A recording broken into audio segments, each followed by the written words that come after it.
Welcome back to the Gnostic Informant, and you're about to attain true gnosis. Welcome to MythVision. Neal, you had an idea, and I said, let's jump on it, man. Yeah, man. Talk about because people think, they seem to have this idea that Yahweh was this, like, he's always been this one monadic, perfect, outside of space and time, like Plato's God, all the way back to the Bronze Age. And everyone knows this. Everyone's always known the Hebrews were different and had the true God. All the pagans always knew this. And they're just jealous. And then they eventually caught on and said, "You're right. We're gonna drop our ancestral customs because bow down to you Hebrews. You guys, from the start, you've always been right. Even though you guys keep getting sacked by the Babylonians and the Assyrians and the Egyptians and the Greeks and the Romans, you're still we could tell you guys have the truth and the true God. We could tell because you guys were sinners, and that's why he punished you and let us take over your stuff. He didn't do that to us, but he did it to you. Anyways, you get the point." Yeah, of course. No, as if like what is thought even about this deity today is what goes back to what it originally was understood in the ancient texts. And I think you and I are going to be pointing out some of the obvious stuff. I mean, like when I say obvious, I mean, if you opened any book, any ancient book, and you read about that God, nobody would like bend over backwards to try and make up excuses, anthropomorphisms to like defend that deity and make it, oh no, it's spiritual the whole time. It never was a body. There was never a God with like actual hands and a big old ding dong. Like, no, Yeah. And when you go back far enough, Yahweh is depicted like any other Bronze Age, because I'm saying Bronze Age because he does show up in the Bronze Age, not as an Israelite God though, which is weird because you're like, what is he? Now, but when he even in his Israelite form, early Israelite form, you still get images of Yahweh where he has horns and a big dangling hanging down. And we could show that one. That's from the Kuntalit Arjrod. Yeah, Kuntalit Arjrod is the way I pronounce it. Kuntalit Arjrod. Yeah, I don't know. I notice you'll say words that I say completely different. We know. Yeah, but I could be wrong about this. I don't know the exact pronunciation, anglicized, because it is a Hebrew word, so it's not like Yeah. Are you pulling? Anyways, yeah. Can you see this? Yes. So I could zoom in a little bit. There we go. Yeah. That's Yahweh, and that's his Asherah. Mm-hmm. You can see she's a female, right? You can see he's a male. Absolutely. And I don't know what this is. It looks like someone playing a lyre. So a bard, possibly. Yeah. I don't know what that is. But you have Hebrew words. And that's Hebrew, by the way. That is literally Hebrew. Some people would think Hebrew didn't exist. This is Hebrew. Right here. It's Hebrew. And it says Yahweh of Samaria and his Asherah. Something, you can see. You can see Yahweh right there. Yod, Hey. You see my mouse? Yep. That's a Yod, Hey, Vav, Hey. Mm-hmm. And then I can't really see what's there, but it looks like Asherah. I think I could see Asherah right there. But that's hard to tell. I could be wrong about that. But yeah. But yeah, you can definitely see Yahweh. It's very clear right there. It's Yahweh. That's Yahweh and his Asherah, no doubt. Yeah. And what is that little cow doing to that big cow? Whoever drew this, yeah, the udder should be moved forward a little bit there. This getting a little too close to the. And by the way, that's a lamed. That's a lamed. That means two. So two Yahweh. You can see two Yahweh. It's clear as day. And it even says, I believe there's going to be a description here, 8th century BC, 700s BC. And where's the translation? There should be one. Yeah, usually there's a translation. Oh, here, maybe right here. No, that's not it. That's interesting. It's probably on the net. It's probably if I go back. Probably if I go back, it'll say. Wait, where is it? Oh, right here. I bless you by Yahweh of I bless you by Yahweh of Samaria and his Asherah. So Anyways. Bless this person who super chatted. I think you accidentally put me full screen. 9 cents super chat. Thank you for being here on Sun Emoji Day. Holy Sunday, Sol Invictus. Absolutely. Absolutely. That's funny. That's one of those things that the Romans were like, it is true that we should keep the Sabbath. Yahweh did say the Sabbath is always should be kept. It's one of the most repeated laws in the Torah is the Sabbath shall be kept. Saturday is the Sabbath. And the Romans were like, nah, we like Sunday better. We're Romans. We're gonna change it up. Anyways, he was resurrected on this day, so why not? Yeah, absolutely. You know what's really wild? You brought up the Contillina Druid. If we went a little north, let me share my screen. Yeah. By the way, we're gonna get this intro tweaked for me and Neil. So when we go live, you, me, and Jacob, whoever really, we have a generic intro. Oops, I gotta drop yours. We have to have a generic intro that works good. So the Ain Dara temple, which is in Syria, we could see the map on the right here, north of Israel, right? Yeah. I love this temple just for the simple fact that whoever freaking built this, and you could see all sorts of iconography that is resemblance to stuff we would hear in Solomon's temple and various things. There's a massive ass footprint. Okay. This and whoever made this is imagining the deity walking literally into the temple. There's another construction kind of an outline, and there's various art from the place. But the footprint, man, that footprint always gets me. And it reminds me of this Jacob wrestling god. Notice all the art, most of the art butchers it. They give him wings. It's all cool, but that's not biblical. He doesn't rock wings. He's an ish. He looks like a man. But we know he's a god. We know it's God. He wrestles another man. And of course, it's God who pops his hip out. You know what I'm saying? So are we going to say that's a metaphor? He got a metaphorical hip dislocation by God? I mean, how silly do we have to be, Yeah. No, I agree with that. But yeah, so you find the farther back you go, you find Yahweh is part of a pantheon. He's part of a polytheistic tradition. He's not, he's even synced with Khnum, I believe, in Elephantine. Or compared with him, not like he competes with them. There's two different priesthoods. I'm not saying it's the same priesthood, but he takes on the traits of Khnum as the demiurgic creator of the pantheon. You know what I mean? Yeah. And isn't he married to, in the Elephantine context, he's married to a god, Anat Yahu, which is it's Yahweh in like a female form, synced with Anat. So that's another interesting thing. It's like you can see how that's a very polytheistic. Let me see if I can share my screen. That's a very polytheistic framework going on. And this is when I'm talking about here, this isn't Bronze Age. This is not even Iron Age anymore. We're almost into the classical period now. We are in the classical period now when they're in Elephantine. We're talking 6th, 5th century BCE. Mm-hmm. So 500s, 400s BCE, and you have. Let me see if I can do a word search for Yahoo. Yeah, see, Anat Yahu. It says right here, Susan Ackerman. The current majority view is that Anat Yahu should be understood as a hypostasis of Yahu or Yahweh.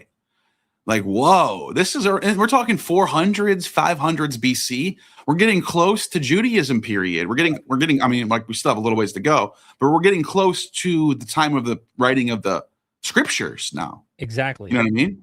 That's crazy. That's very late in the game, dude. For sure. By the way, let the super chatter speak. Okay. Let's hear the At Anatha Cynical Brit 6,451 dropped £10 super chat. My kind of topic. Me too. Thank you for the £10. Appreciate you. The other super chat we didn't get it. Victor Engelman, thank you. Oh, so much.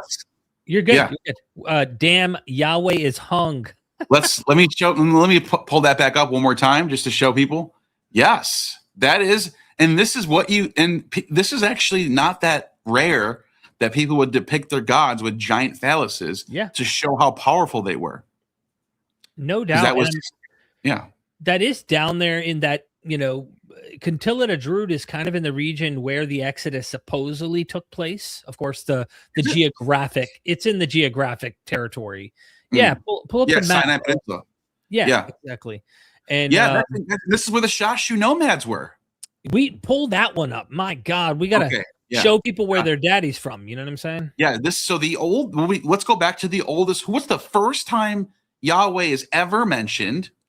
And it's by these people, these Semitic-speaking pastoral nomads. They're not Israelites.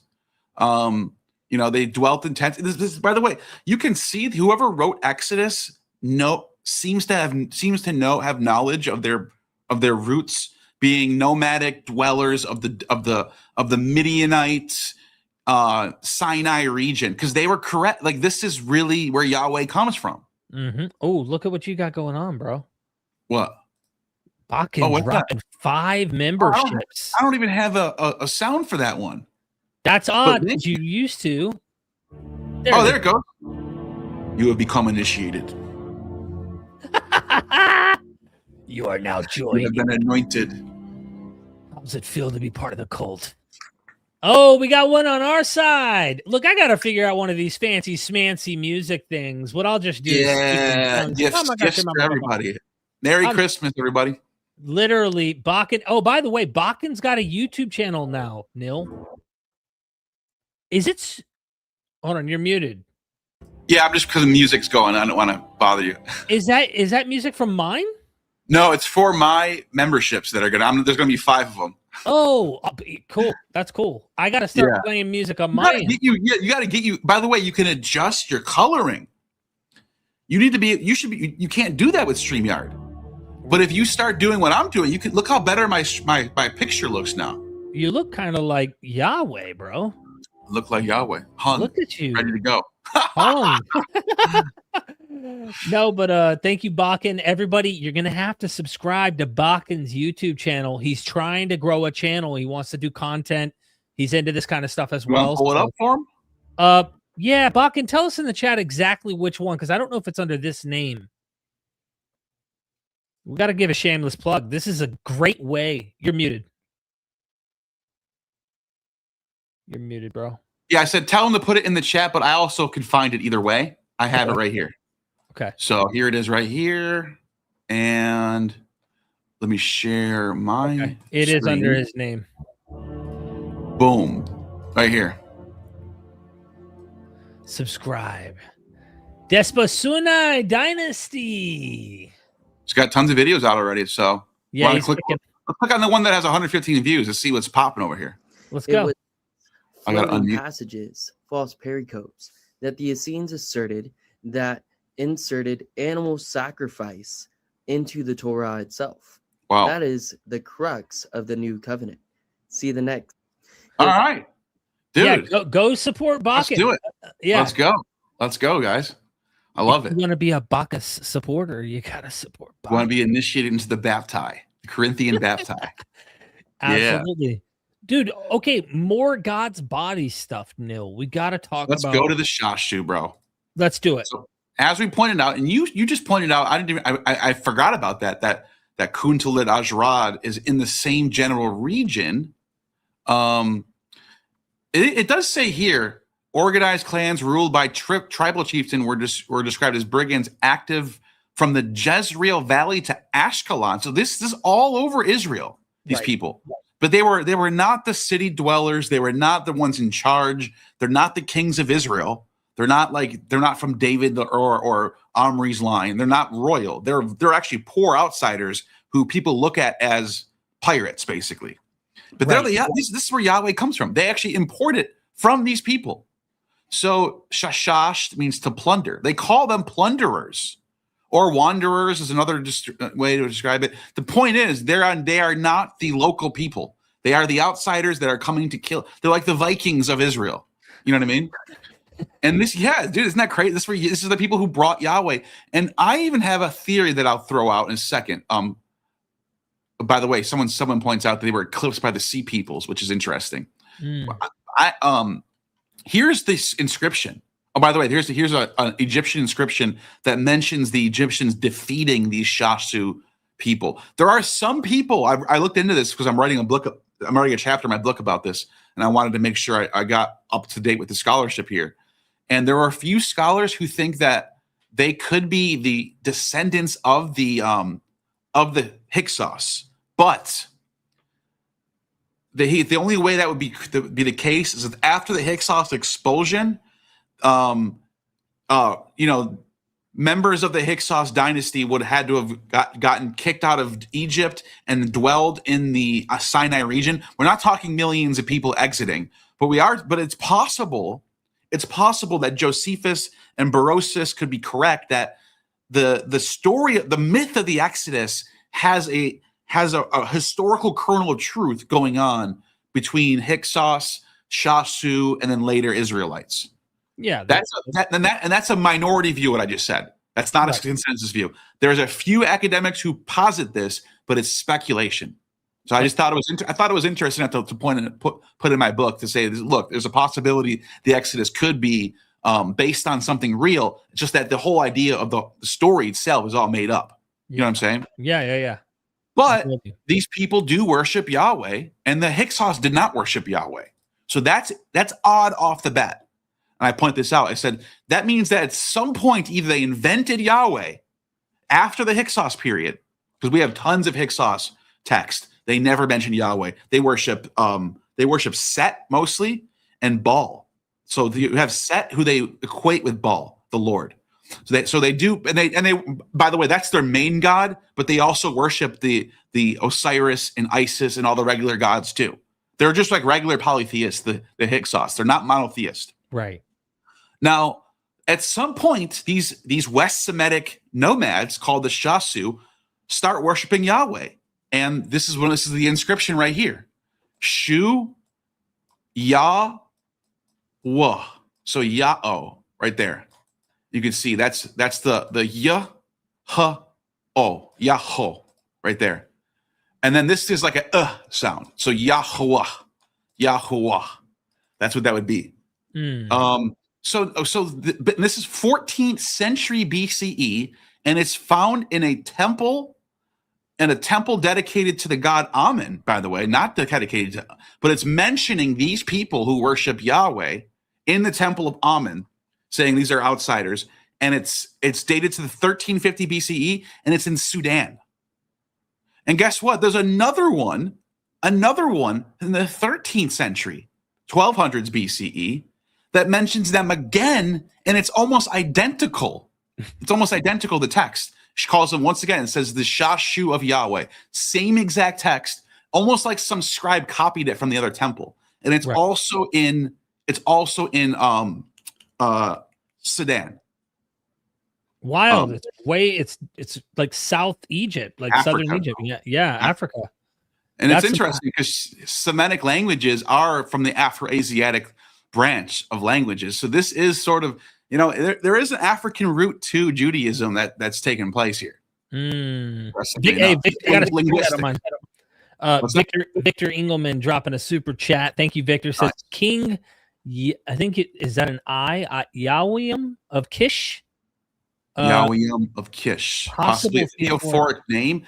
I don't know. I never heard of that. I was going to get into this. I was going to get into possible. What I was just going to say next is, where did the Midianites or Shashu people invent Yahweh in the desert just randomly, or do they import it from somewhere? Right. There's a couple of theories. Gad Barnea thinks it came from the north because of what Victor's pointing out. Theophoric names in Hittite sources, a few of them, that have people with names that look like they have theophoric Yah in them.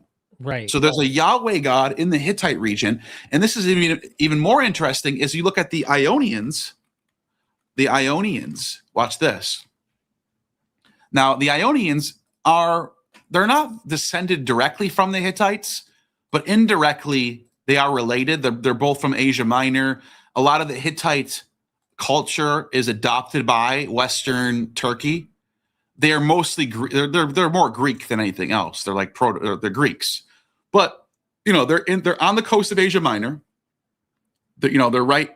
You can see this is, I don't know what map this is, but you can see right here. These are where the Ionians are. So this is where the Hittites would be over here, and then the Ionians are over here.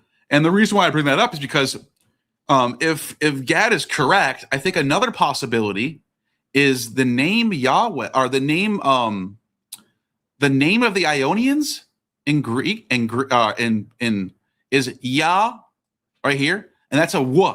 That's a digamma. Yahweh-ness. And it's, guess what? It's an epithet of Apollo. So the people are called, the Ionians are literally devotees of Yahweh.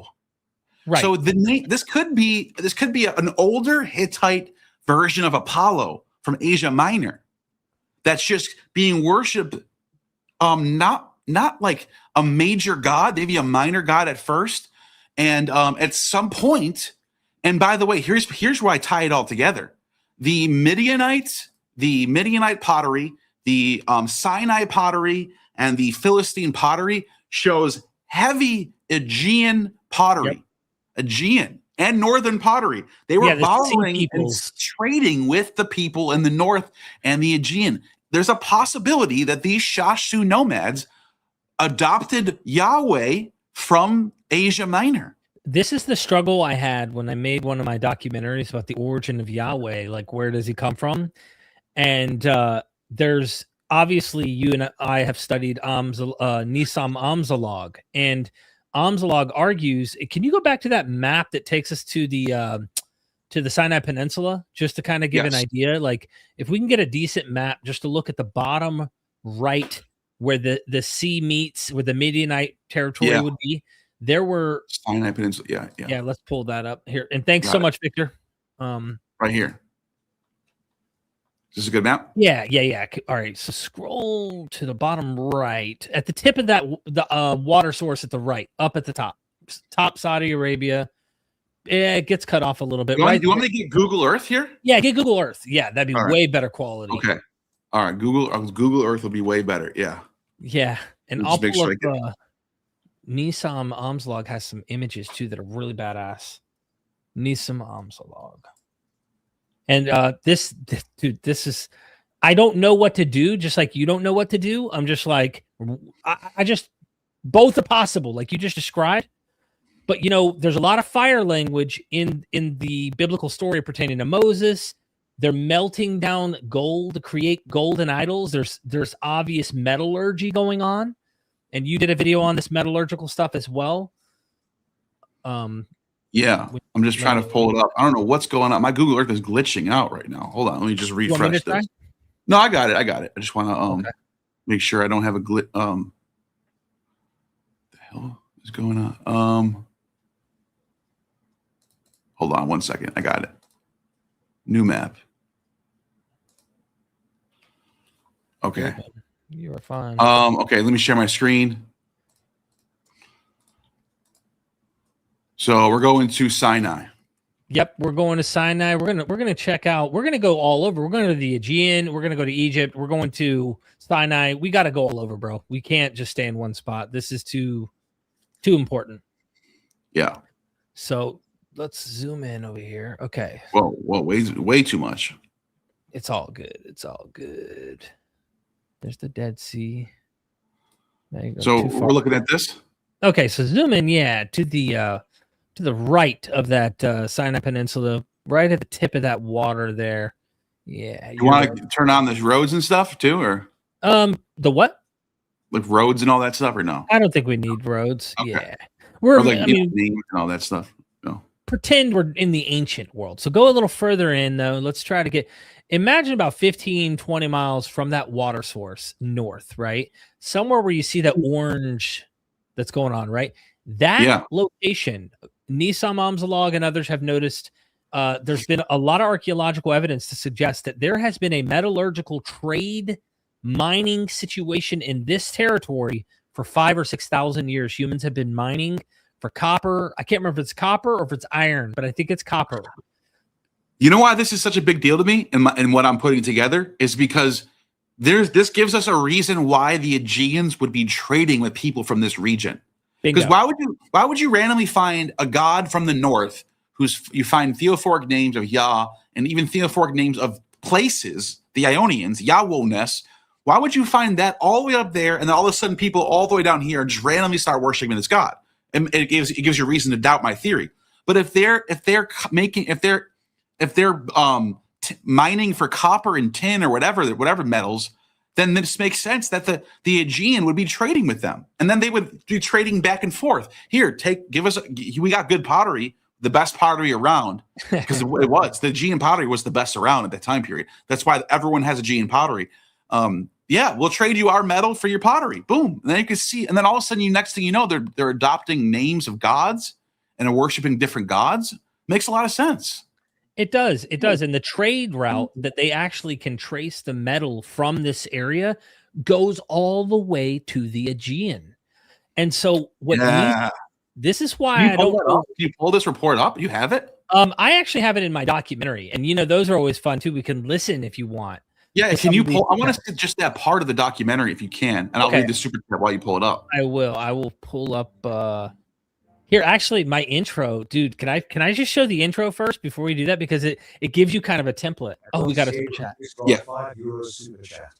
Hey, hear that Yahweh's breath in and breath out equals sound out. Any s/wind/breath thoughts you think might be connected here? Shoot value and Lil Numa. It's interesting that Yahweh does that, and I think that's a later folk etymology because Yahweh. Yeah, like it's true that the word does do that, and I can see why people would point this out and notice it. I don't think that's the origin of the name, though. No, but I think this guy, the scholar we're talking about, actually says something about that too, on how it's breath. The idea of the name has a hint to the breathing, because according to Nisamamzalog, which in this documentary that I have here, he highlights that when this god, mind you, this god Yahweh is a metallurgy god. This god is the flame, the fire, right? Let me just play this intro, get people teased in here real quick. Whoops. Sure here we go. Picture a world where Yahweh is a nobody. He doesn't even screen it? Ancient Israel. There you go. Yet. Yes, that's right. Yahweh and El are not the same gods. They are two different deities with two completely different stories. That is, until they merge into one god later. The gods ruling the land are El, the wise creator, his consort Asherah, and the storm-wielding Baal. So how does this upstart god Yahweh show up out of nowhere and end up on the throne? Buckle up, because this mystery runs deep. First, we glide past the Dead Sea into the rugged hills of Judea. Yahweh has some roots here, but guess what? He's not the only god in town. There's another deity hiding in the background, one with a shocking connection to Yahweh that could flip everything you thought you knew. From there, we travel to Edom, the realm of Kos. Some scholars whisper that Kos and Yahweh might just be one and the same. And in the copper smelting region of Timnah, under the blazing sun, Yahweh could have emerged like a god forged in fire, flames, molten metal, and all the drama of a divine blacksmith. But this fiery birth is just the start. We head east to Midian, where Moses fled after his big Exodus fiasco, marrying into a family of Yahweh worshippers. The Midianites hold a key piece of Yahweh's story, one that's going to make you rethink everything about this god's past. We trek across the Sinai to Kuntilat Adrud, where an ancient inscription stuns us Yahweh and his Asherah. Yes, Yahweh might have had a goddess by his side, something they didn't teach you in Sunday school. Now we drift down the Nile in Egypt to a hidden treasure, the oldest known inscription of Yahweh, etched into an Egyptian temple. But he's not the God of Israel here. He's Yahweh in the land of Shasu, a god of nomadic tribes spread across the deserts of Edom, Midian, and beyond. A wandering deity with an untold origin story. And then we set sail across the Mediterranean to the Aegean, where the Minoan and Mycenaean peoples thrived on the island of Crete. Some scholars think Yahweh may have made it all the way here, taking on a whole new identity, one that's going to blow the lid off everything you thought you knew about this God. So who is Yahweh really? A god of fire? A wanderer? A mysterious figure hiding in plain sight? By the way, Unravel pause real quick. secrets of this. Another location where you find that name Yahweh is Crete in Linear B. So that name, so the traders of Crete, the traders of the Ionians, the Hittites, and Carl Kareni even points out. Carl Kareni points out that Yahweh, the name Yahweh, the name Yahweh, or Yakus, or that name of Yahweh is also present in Linear B inscriptions as well. So there might be some sort of parent god to all three of these gods. Yahweh, Apollo, and Dionysus might all have a parent god somewhere in Asia Minor. And there's one theory that says it's Ea. Right. Ea, the Mesopotamian god Ea, which actually makes a lot of sense because in the flood myths, it's Enki or Cronus in the flood myths. That's like one little data point. But then you have Ea is the god who gives life. He's the life god. He's the water, the fresh water god who swells up the fruits. You know, he's the life giver. And that's kind of what you find with Dionysus and Yahweh. It's, bro, there's something going on. I mean, you and me would look at Ea or Enki, same god. There's too many characteristics, I think, in Genesis to ignore this deity as having some kind of comparison. Yes. And even with the Adapa story, which Adam and Adapa, there have been scholars who've taken serious the etymological roots of Adapa, the sage of Enki or Ea, and Adam, that they think there might be some linguistic continuity going down into the biblical tradition. Absolutely. And in that story, the breaking of the south wind's wings, Adapa, the sage of Enki, breaks the south wind's wings because it flipped him over in his boat. And next thing you know, he's being summoned to heaven. And the very first guardian of the entrance to Anu's temple in heaven is Engish Zeta, a serpent deity, a literal serpent deity. And he enters in and he says, don't you eat of the food of life or the food of death or the drink of death, according to what Enki or Ea says. But it's not. He lied to him. Just like the day you eat, you will surely die. Yeah. He lied to them. You see what I'm saying? So there's There's stuff going on, bro. For sure. And then the name Ea, or you can see how that could become Yah over time. Ea. Like you can see that how that might be the origin of this name. Something maybe there are a few scholarly articles on that positing that as a theory. It's not a consensus though. Victor, you rock. Stele of Keti, shining ore or Ihui. I'm not sure how to pronounce. Ihui was a mining location, maybe Slave Hill in Timnah, where possible remnants of the tabernacle were found. That's wild. I've never heard about remnants of the tabernacle. Stele of Keti. Let me see if I can find it. Is that the one that's from? Let me see. I'm looking at these steles. I'm not seeing Keti, but yeah, I don't know. That's interesting. Yeah, I've never heard of that, but that would be you're on WhatsApp. Hook me up with whatever source you got, bro. Thank you for the super chat, Victor. Really appreciate that. Victor's doing deep dives too, so just so you know, Neil, like Victor's on some stuff here. He's finding stuff. Yeah. I keep hearing messages. Is that a No, I was doing a word search for the word catchy. It wasn't coming up in this. okay? Yeah. Just check. Maybe it's spelled different. Maybe it's just spelled different.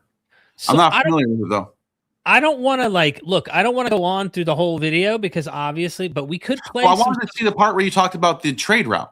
Do you have that? Okay, let me skip ahead here. I might need your help. Can you see what I'm pulling up?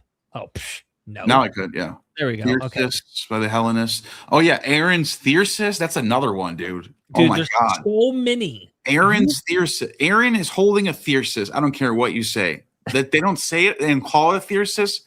They call it a rod, but the way it's described is exactly how these old Thyrsises in these ancient Aegean potteries look like.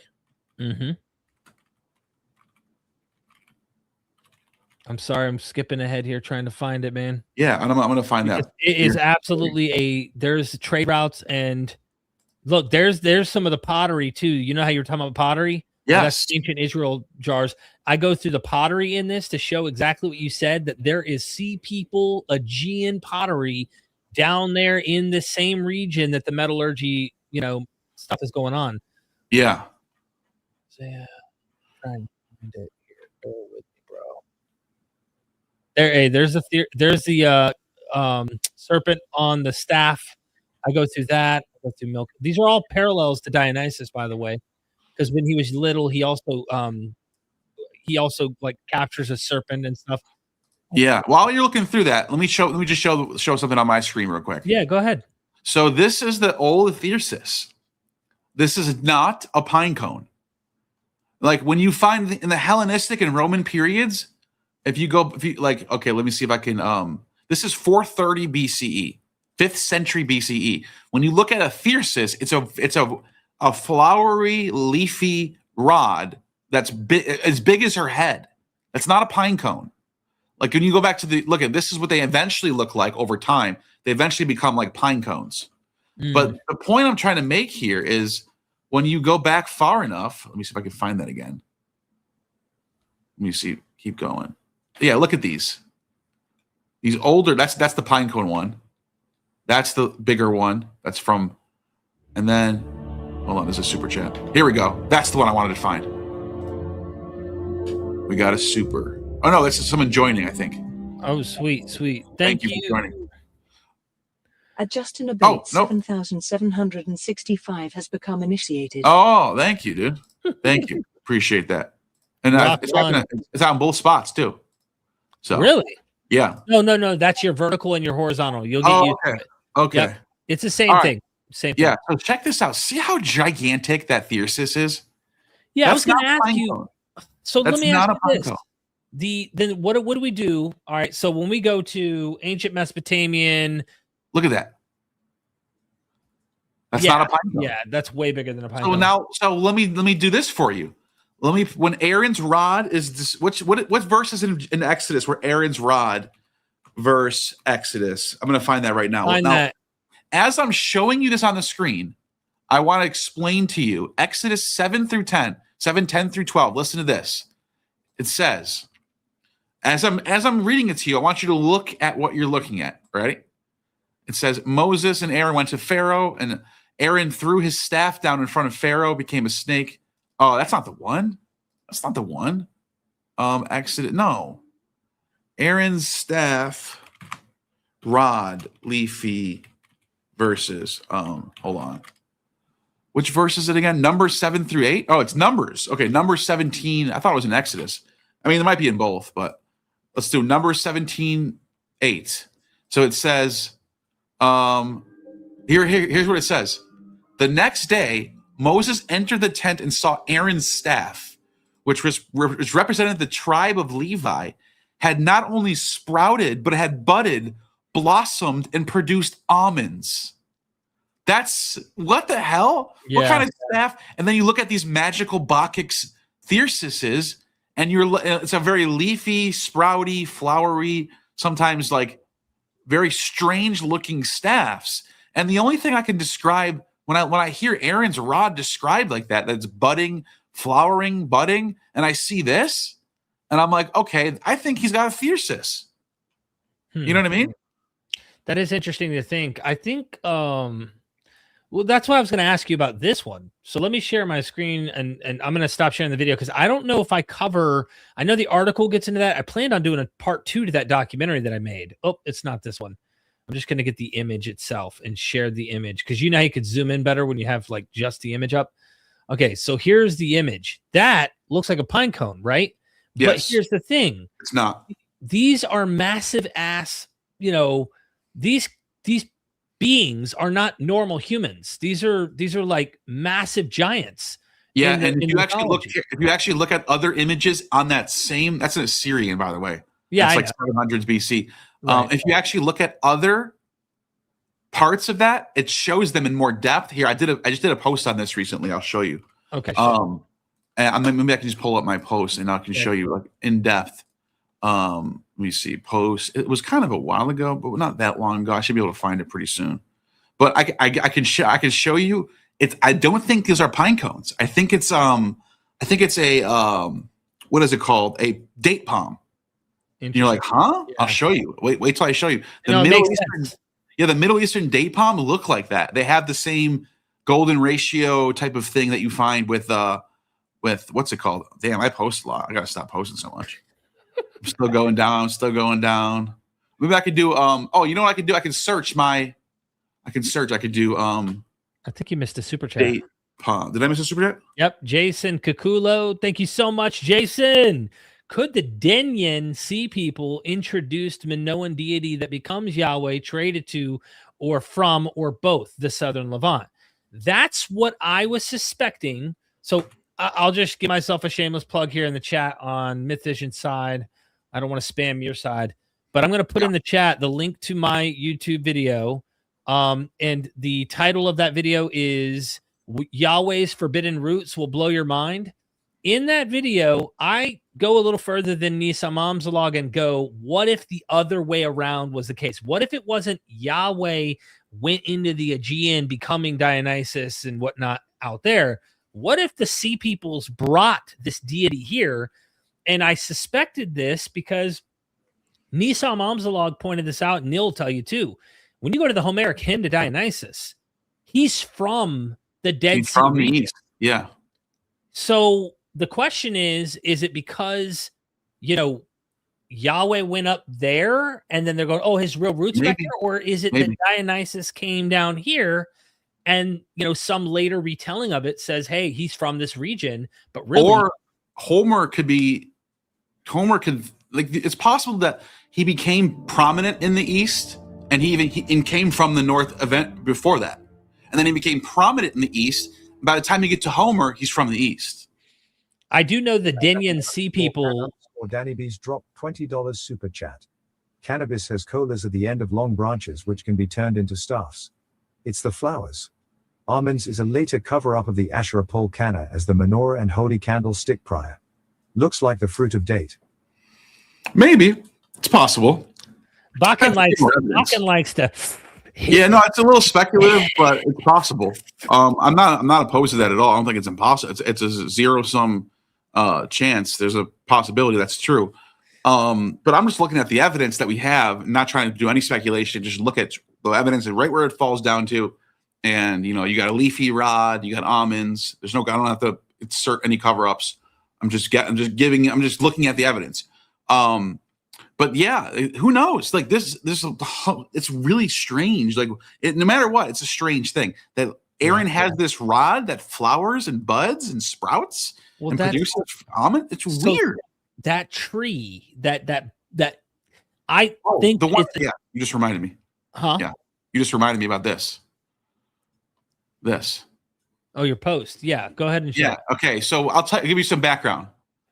Some forbidden truth guy, one of these morons that are constantly pushing pseudoscience to the world. He calls it the Sumerian gods holding pine cones. It's not even Sumerian, dude. It's this is Neo-Assyrian. It's I mean, like this is 700, 800 BC. literally like calling Shakespeare Celtic poetry.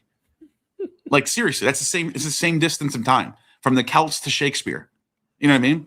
You do go around debunking all these people. Yeah, I went off on this guy, and I showed you. If you actually keep looking at these in descriptions, you can see that doesn't look like a pine cone anymore. Does it? Can you crop in a little bit more? Because I do think you're right about the date palm. I can see it, but it's not the best. I can't zoom in on this thing. Yeah. Okay. So describe what we're looking at. I can see it. I just figured. Look, you got it looks like a date palm. Look at the leaves right here. Pine cones don't have leaves on top like that. Right. They don't have 3 leaves sticking out. They don't have like little buds sticking out, and they're not little dots like that either. That looks like a fruit of some kind. You can see the shape of it. It's not a pine cone. And so look, if you actually look at date palms, they look just like the depiction. Right. See? So it looks more like a date palm than anything else. It has the same shape and everything. You know what? I did another video where I was actually trying to get behind Genesis 48, I think it was, when Jacob sleeps with his daughter-in-law and he's like trying to get his sons to get her pregnant and he can't. And Ishtar has deep roots into the date palm. Yes. The name. Look at this. Dumutsi Amashumagalana is a Sumerian deity, but like we're not looking at the same art anymore. This is different. So it's true, like it does come from the Sumerians, but you're pointing to a Neo-Syrian artwork. You shouldn't call it Sumerian. Anyways, exactly. It says he was the bridegroom of what you just said. Inanna, lady of the date clusters. They're not lady of the pine cone. They're lady of the date clusters. And then his name, Amashkalana, means of the date. That's what it means. It means right here, one great source of the date clusters. So the Dumutsi of the date clusters. So there's so much, and I'm just pointing this out as like, look, why would these Apkallu be picking pine cones rather than date palms when the date palms are sacred to these gods? Like put 2 and 2 together, right? Right. It's obviously right. Yeah, I do think the date palm thing is definitely what's going on. There are almond trees as well. There are various trees. Oh yeah, it looks like a squishy. Like it doesn't look like a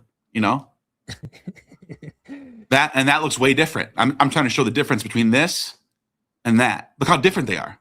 Right. That and that. They're not this. It's not a pine cone. I'm telling you. Anyways. Yeah, it looks more like corn, if anything, and that's definitely not what it corn, is. Yeah, like date palms. And that does have a corny, very corn look.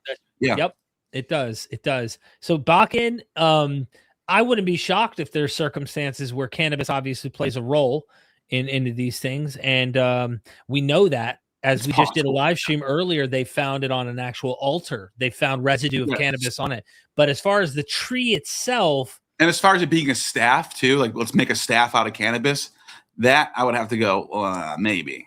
I won't lie. Like you'd have a big weed bud as the staff. Like, come on, dude. Look, when I was a teenager and I bought an ounce, okay. Yeah. I remember they gave me the tip of the bud and it had a spiral tip that looked similar to this little like cone thing, but it clearly wasn't. It wasn't. Yeah, I don't know. Yeah, and but that's another thing is a weed doesn't sprout leafy. It doesn't make like Anyhow, I don't know. It's a magical staff. It's probably not even real. The thyrsus are real. They make thyrsuses, but the way Aaron's rod is described as like bringing forth almonds, and I don't think that's a real thing. You know what I mean? Yeah. I think it's a mythological trope. I think it might be based on the cultural tropes of these thyrsuses, though. That's what I'm saying. Right. Another super duper, bro. Thank you for the super. Starkey 8668 dropped $5 super chat. Could the changing of the Sabbath to Sunday from Saturday related to the idea of Christ being the Son? Yes. And this is actually something that's written about at length in the book about Constantine that I have, Constantine, where it talks about how solar theology was so big in the 3rd century, and Christians before the 3rd century thought they kept the Sabbath, and they didn't even have. I don't even think they had a Sunday Easter until the 3rd century. That I'm going to look that up. When was the first Sunday Easter? in the church. You do that. I missed a super chat real quick. Jason Kakulo, thank you. He says a portion of the Denyen became tribe of Dan. I think that there's a root from the Aegean, and the Danites, the tribe of Dan, do come from the region of the Aegean. We've got them in Egyptian inscriptions, the sea peoples, Danoi, the Danoi.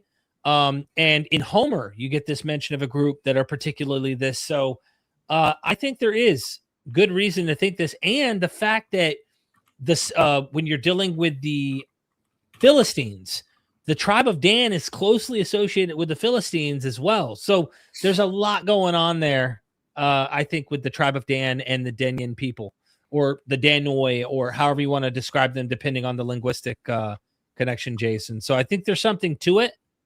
It's probably a historical memory that goes back to the sea peoples. Kind of like the Exodus may have a historical memory going back to the Exodus of the Hyksos and whatnot.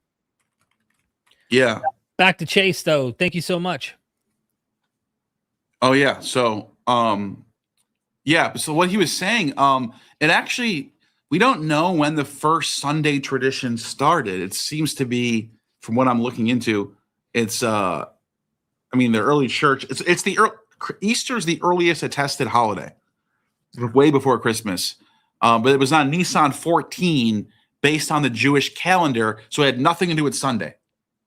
The Sunday tradition is like a late second, early third century idea, and that's because of the rise of solar theology, not just everywhere. Solar theology is becoming the biggest thing. Mithraism is rising.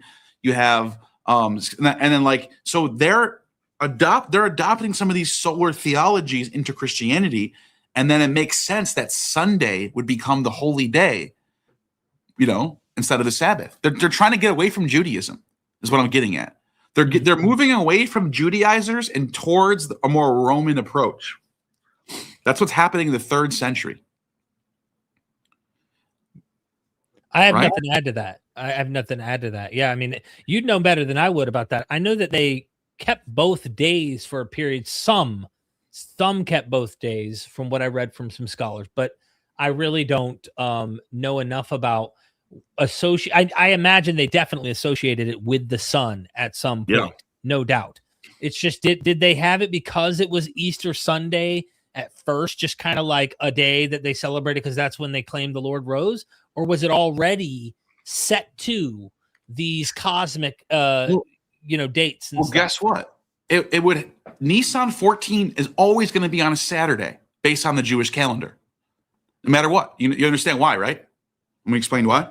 Go ahead. Yeah. Nisan 1 is always calculated based on the new moon of the new year. It's the head of the new year. It literally is the head of the new year. You know this, right? Yes. Yeah. Nisan's the new year. Nisan 14 is the first full moon, which was called Sabbatu in Akkadian. Full moon, Sabbatu, is 14th day of the year. So they didn't have 7-day Sabbaths. They had 14-day Sabbaths. It's a different calendar. But anyways, the Jewish calendar, if you're going to calculate Nisan 14, every single year, it's always going to be on a Saturday. Always. Because you're going to have your first day of the week as Saturday, the 7th day of the week is, the first day of the week is Sunday, and then Saturday's the 7th. So the 7th day of the week is Saturday. That means the 14th day of the month is always going to be the second Sabbath. So at some point, the church had to make a decision to change from Saturday Easter to Sunday Easter. And it might have to do with the fact that he did rise on the next day. He rises on Sunday. That's probably a huge part of it. But there also has to be, when you look at the trends in Roman religion with solar theology and Mithraism, and then even Constantine deciding on Sunday as a holy day. Constantine was the first emperor to make Sunday a holy day for the Roman imperial cult. That didn't happen. It didn't happen in Theodosius' time. It happened in Constantine's time. Even though Constantine didn't make the pagans illegal, he still made Sunday a holy day. Right. And he's a Roman imperial cultist of the pagan tradition of Sol Invictus. So I'm just saying I'm just pointing some nuances out. Yeah, no. Sunday, you know. I'm not stepping on that either. Yeah. We got a super chat, another one. Thank you so much for that. Jason, again, I think they said in the chat they meant breasts. Breast of the goddess in Ephesus were date palms. And so I pulled up the image just to make sure people could see what's going on here. This is the Artemis goddess from Ephesus, and people wonder, look carefully. That's pretty good quality too, getting in close. Yeah. What are these? Some scholars say bull testicles. Some say it's eggs. Some say it's breasts. It's just mini breasts. So, it's hard to tell exactly what it is. Yeah, that's badass though. But you know what? I don't think it matters. I think the artist is trying to depict fertility. Yeah, exactly. It just has that fertility breast egg look going on. Pretty cool piece of art, though. It's beautiful. Joke. That was literally what was in the. Now that's a later Roman version of it. The original version was wooden and painted black. It was painted black too. It wasn't, but that's bronze. What you're looking at. The original one would look kind of like this, but this is a remake. But yes, this is pretty much what you would have saw if you would have went to the temple of Ephesus of Artemis in Ephesus, obviously. Powerful. Love it. Beautiful. Thank you so much, Jason. Just figure I'd, mention it's not day palms as far as we know. And I got another super duper here. Enduring Motifs. Thanks so much for the super chat. The data can lean this way. Yahweh wasn't originally a proper name. It was a verbal common noun type designation, and the language shows that system existed long before any clear Yahweh deity. Interesting. Above my I don't know much about this. Yeah, I don't know. The verbal common noun type designation. I guess he's saying like the word Yah is just like a common prefix that you use in a lot of different words, and which would be true. Right. Even in Greek, Ia, the iota alpha prefix is all over the place. It's for many different. It can mean a million different things. It doesn't just mean one thing. Right. You find the iota alpha prefix in all types of different words. It can mean a lot of things. That's a good point. So all the theophoric could be right. Yeah. Right. So if we find names like you were talking about earlier up here in West Asia in the north, or if you find them in the south, unless it's clearly identifying a deity, we shouldn't presuppose if we find Yah in a name that it draws that conclusion. That's why I think, and I was trying to show this to Gad Barnea, and he just was like, I don't know, whatever, maybe who knows. And but this is why I think the Ionian thing is such a big piece to this puzzle, because you have a clear, we know that they're devotees. They know they worship Apollo here. Apollo's the major god here. We know Apollo has a name Yeos, and we have a name Yahweh in the name. Like I can point to it. I have evidence of it. I don't have to speculate what it means. Right. Right. So that's why I love bringing this to the discussion, the whole Ionian thing. And they're even known in Hebrew as Yavan. So, great. They know who they are. Right. So, yeah, this was a great super chat, Enduring. Great point. And that's one of the things Giovanni Garbini, I wrestled with. I mean, I'm getting into this. He thinks that Yahweh was from the Canaanite. He already existed. And then scholars go, no, that's not Yahweh. That's Yam. And then there's all sorts of other interesting things. Thank you so much for that. Jason Kakulo is back. Christ equals Sol Invictus, Mithridates. Neal?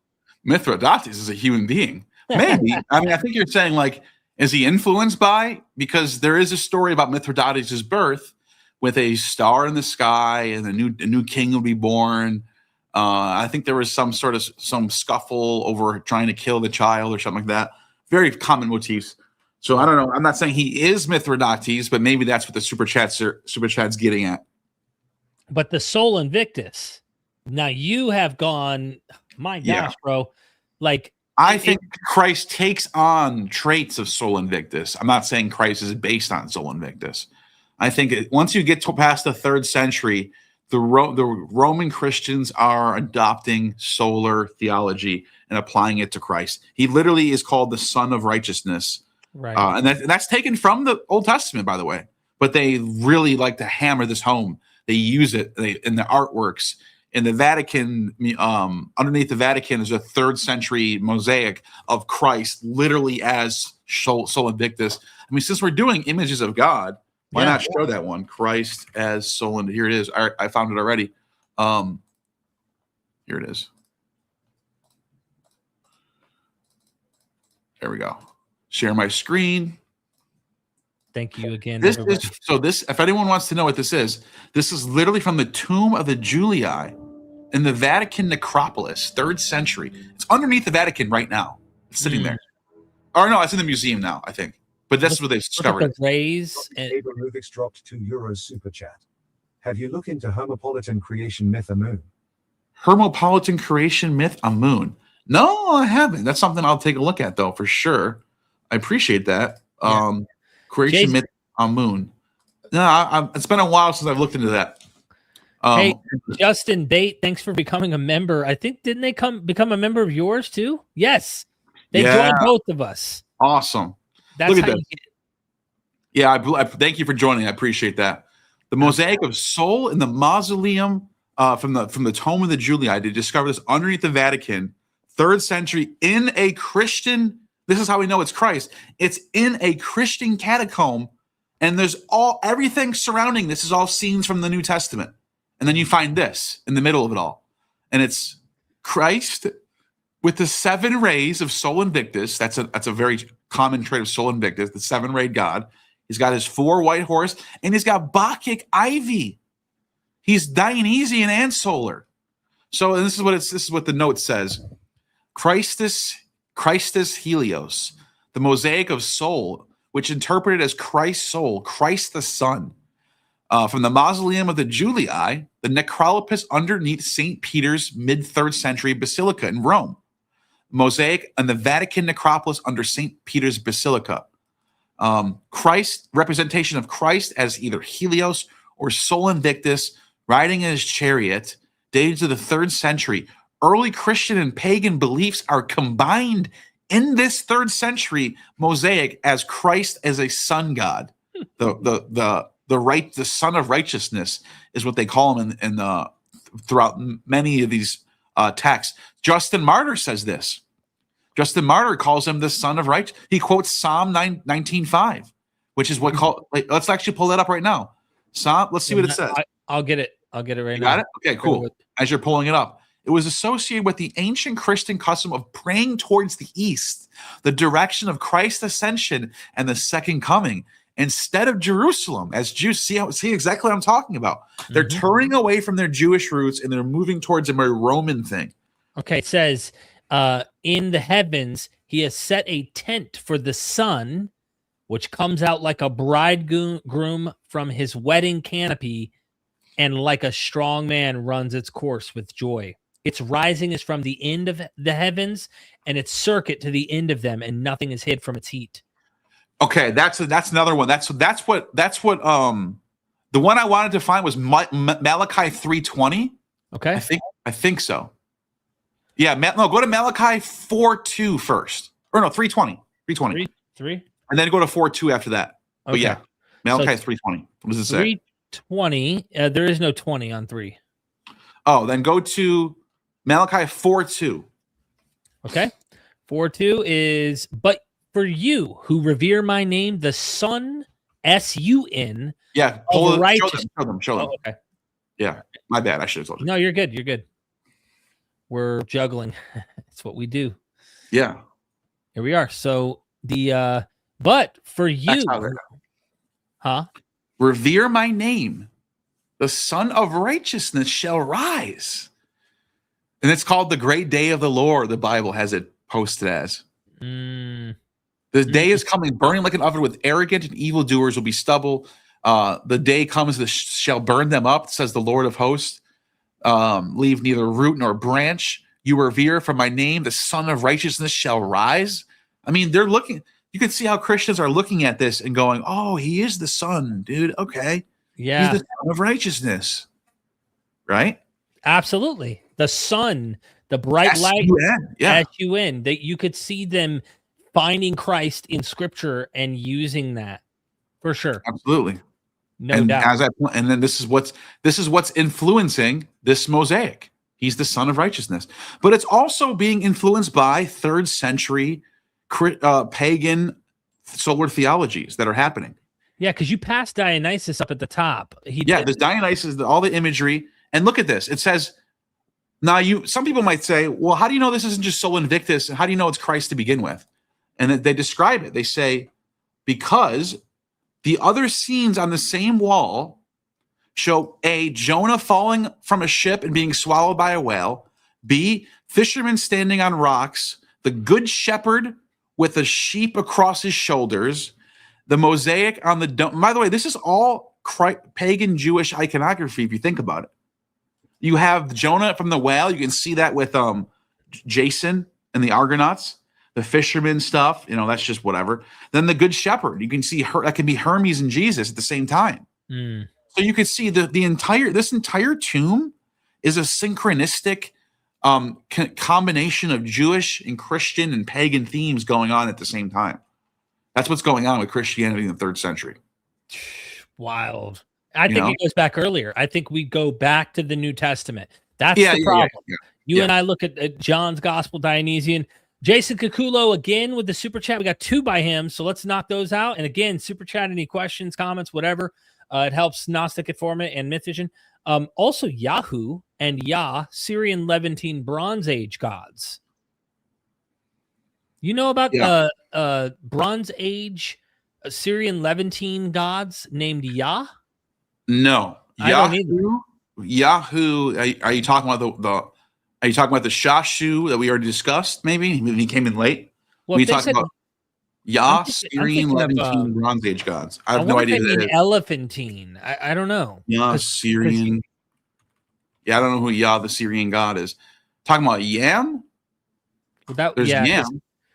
So if you're talking about Giovanni Garbini, he does think that Yah goes back, but he is in a minority position who thinks that Yah being Yahweh goes back. Because it could just be a shorter it could just be Yam. That's all. And it makes sense because Yam is the god from that pantheon. We know he's there. The odds of just one random message, one random citation that just randomly mentions Yahweh and then he's never mentioned again, it's not likely.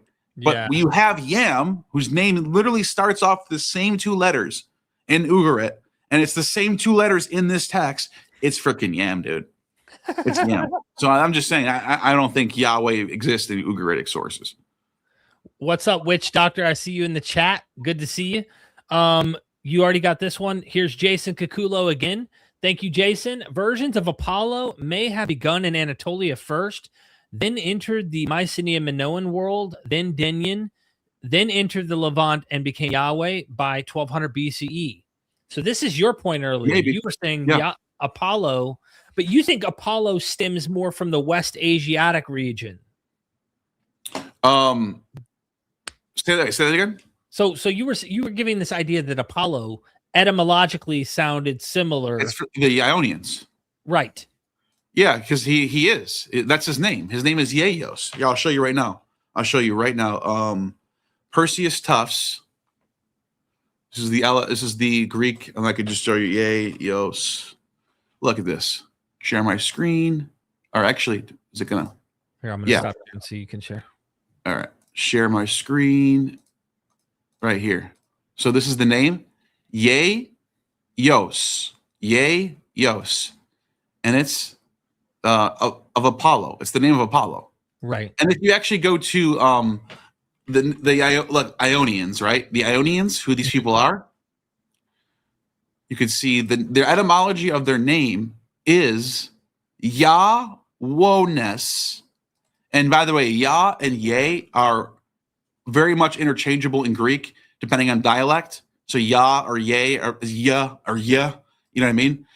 It literally means it's you. Here's the title right there, Yeos. I just showed you. Right. So it's literally the name of the people are based on the name of their god, their central god. And we actually know that the Ionians their central god was Apollo. Everyone knows this. So this is the question that always comes back to you and me. Yeah. Is it only later authors like Herodotus, which is pretty early in a way, but anyway, later authors like Herodotus or Apollodorus or the various other authors that we study, are they seeing these connections and just making up the affiliation, or are they seeing something that goes back? You see what I'm saying? Because you and I constantly struggle with this. We go, man, we know the Romans and the Greeks were seeing these overlaps between Bacchus and Dionysus and Yahweh. But like we see ancient material that seems to hint at this idea.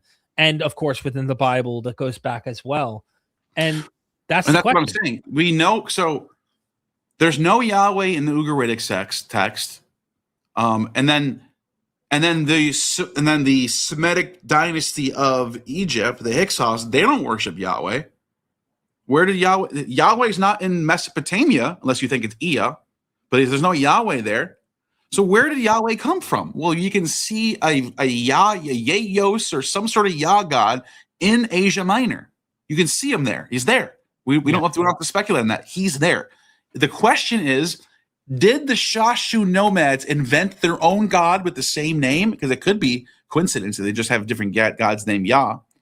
And someone might say, well, what about the moon? There's Ra, the sun, and Yah, the moon, in Egyptian. And even Osiris has the name Osiris Yah, Osiris the moon. But the spelling, the words, the hieroglyphics they use for Yah and the moon is not the same as the Shashu are using for their Yahweh. It's more of a Yeh. It's more like Yeh or Yah. It's a different Yah, spelled differently. Right. The point I'm making is, so I'm basically making a point is, either the Shashu nomads invented a brand new god, or it came from somewhere. Where else did it come from but this place where we can attest where there's a god who's called Yah or Yeh? Yeah, but there's also a god named Yahweh or Yahweh in Sudan. That's the one I'm talking about. That's the one. Oh, I thought you were talking about up here in the Ionian. No, that's what I'm saying. Okay. That's the Shashu. Right, so right. That's what I'm saying. Did the Shashu invent him? And it's just happens to be the same name as these Northerners have for their god. It's possible. Right. I'm not saying it's off the table. Or did they import him? And then the evidence even points to them trading with the Aegean. They're using their pottery. They're trading metals to them. So we even have evidence that they know each other and are trading with each other. So I'm just saying there's a good chance, zero-sum chance, that Yahweh was imported from the north, from Asia Minor. I'm not saying that the Hittites invented him or the Ionians. I don't even know which one. Yeah. But somewhere in that region, there's this god, Yeh or Yah, floating around. He's a very, very high-level god. He's not just a minor god, a very high-level god. And then, like I said, there's two options. Either they invented the god who just sounds a lot like this other god, or they imported him. I think they imported him. Interesting. Jason, thank you so much for that. Really appreciate that. We got Bakken back says, check your book messages. I will. Oh, Facebook messages. Okay. I'll definitely check them. I don't know if you're having the same problem I have. My phone messenger's acting funny. Oh, he said, thanks, brother. Okay. Bakken sent me something saying, thanks, brother. Appreciate that. Oh, he said, hold on, dude. We got to show this just to give like a little something for him. All right. You're gonna laugh. This is funny. This. I wonder. Did you make this, Bakken? Did you go out of your way to make this, bro? Nice. Oh snap! That's funny. Thank you, Bakken. Appreciate you, man. Oh, I think that's funny. Yeah, there's several images they sent me. There's also other stuff too, but more plants, more buds, things like that. And then you see the date palms. The date palms, though, to your point, you kind of get this. They're in clusters, but let me show what that one looks at. Clusters. That's what they're called, date clusters. Yeah, let's give people a little bit of a view of what that looks like here, just so they have an idea of the date clusters and what you were trying to get at with the date palms. So here is. There you go. Yeah. Yeah, crazy, huh? Yep. So And a lot of times those are bunched in a lot smaller, and depending on the species of date palm, you'll see them like smaller and more packed together. makes sense. Yeah, I have those outside my house right now. So do you. Yes, we do. Several species. And then Gaddis is back again. Says Amen is fun. The Leiden papyrus. What is that? Is that a 1? 350? 350. Yeah. Yeah. Poetry from ancient Egypt equals hymns to Amun, a god who is both a hidden breath and a universal mind. Interesting. Yeah. I think Nisa Mamzalog said to me on the phone last time, because he's a heavy accent. It's hard to understand him. He said, you got to look to Egypt more. He said for Yahweh. That's what he told me. And he said a lot of scholars are Who said that? sleeping. Nisa Mamzalog. He said we got to look. What do you mean by like we got to look? You're talking about like precedents, like for example, how Yahweh looks a lot like the God. Yes, that. Yeah, not the name. The name. Yes, but I agree. I made this. I did a whole video on this. Exactly. My Origins of Yahweh video. You know that, right? My Origins of Yahweh video. You saw that? Pull that up, yeah, bro. I'll show you. I'll show you just to look at the thumbnail too. Where is that video, by the way? Oh, here it is. Just to show you even the thumbnail of it. I have an Egyptian god with the Egyptian writing, and I really 725,000 views. I really get into. Can you hear this? Influence the middle place. Yes. If you go to the beginning, I talk about the divine craftsman, and it's 35. What's it called? What's his name? Ptah, the god Ptah. Yep. I think a lot of the inspiration for what Yahweh is in the Bible is from Ptah. Bronze Age. This title also appears. Go full screen. Text 353. Ptah is frequently referred to as Lord or the Eternal One. This association between El and Ptah that brought about the consistent use of Olam, meaning eternal. Isn't that something? And that's in Semitic languages in Israel. They worship Ptah there. Did you know that? Absolutely. Let me see if I can. Did I go back far enough? By the way, I've binge watched every documentary you've ever done. Ptah nice. Seems to be more closely related to the artisan deity Kothar Wakasis. An additional link is observed with the Mandean angel Ptah-il, blending the names Ptah and Il together. That's later on. Herodotus, the famous Moses, he called. After the reign of the priest of Hephaestus Ptah, the Egyptians were made free. But they could never live without a king, so they divided Egypt into 12 districts. So after the reign of Ptah, they were divided into 12 districts, right? Something weird going on with this Ptah. Districts and set up 12 kings. These kings intermarried and agreed to be close friends. They're like 12 tribes. Opposing another or seeking to possess more than another. There's your 12 tribes origin right there. The reason for this agreement, which they scrupulously kept, was this. No sooner were they established in their districts than an oracle was given them that whichever of them poured a libation from a bronze vessel in the temple of Hephaestus Ptah, whereas in all the temples they used to assemble, would be king of all Egypt. Now, what I found interesting about this text is the division between the 12 tribes, if you will, of the ruling class of Egypt at this time. And it makes you wonder, could this be some of the source material used for the creation of the 12 tribes in the story in Genesis? The 12 districts itself wouldn't be too convincing. But when you take a look at El or Yahweh being a god of metallurgy. You get the point there. Yeah. But you know what I want to show real quick while we're on this topic? There's also Osiris Yah. And it's interesting. And the reason why I know people are going to, I know already Gad we talked about this, how it's not the same spelling as the Yahweh of the Shashu. So it's not the same Yah. It just means, it's just for the word moon. The word moon means Yah, or the word moon is Yah in Egyptian. It's spelled different. But what I find interesting about this, it's Osiris who's constantly linked with Yah, And Dionysus is linked with Osiris, and he's called Yahweh. You know what I'm talking about? Yeah, Yahweh. That's we've seen Dionysus is Osiris, who is Right. Yahweh.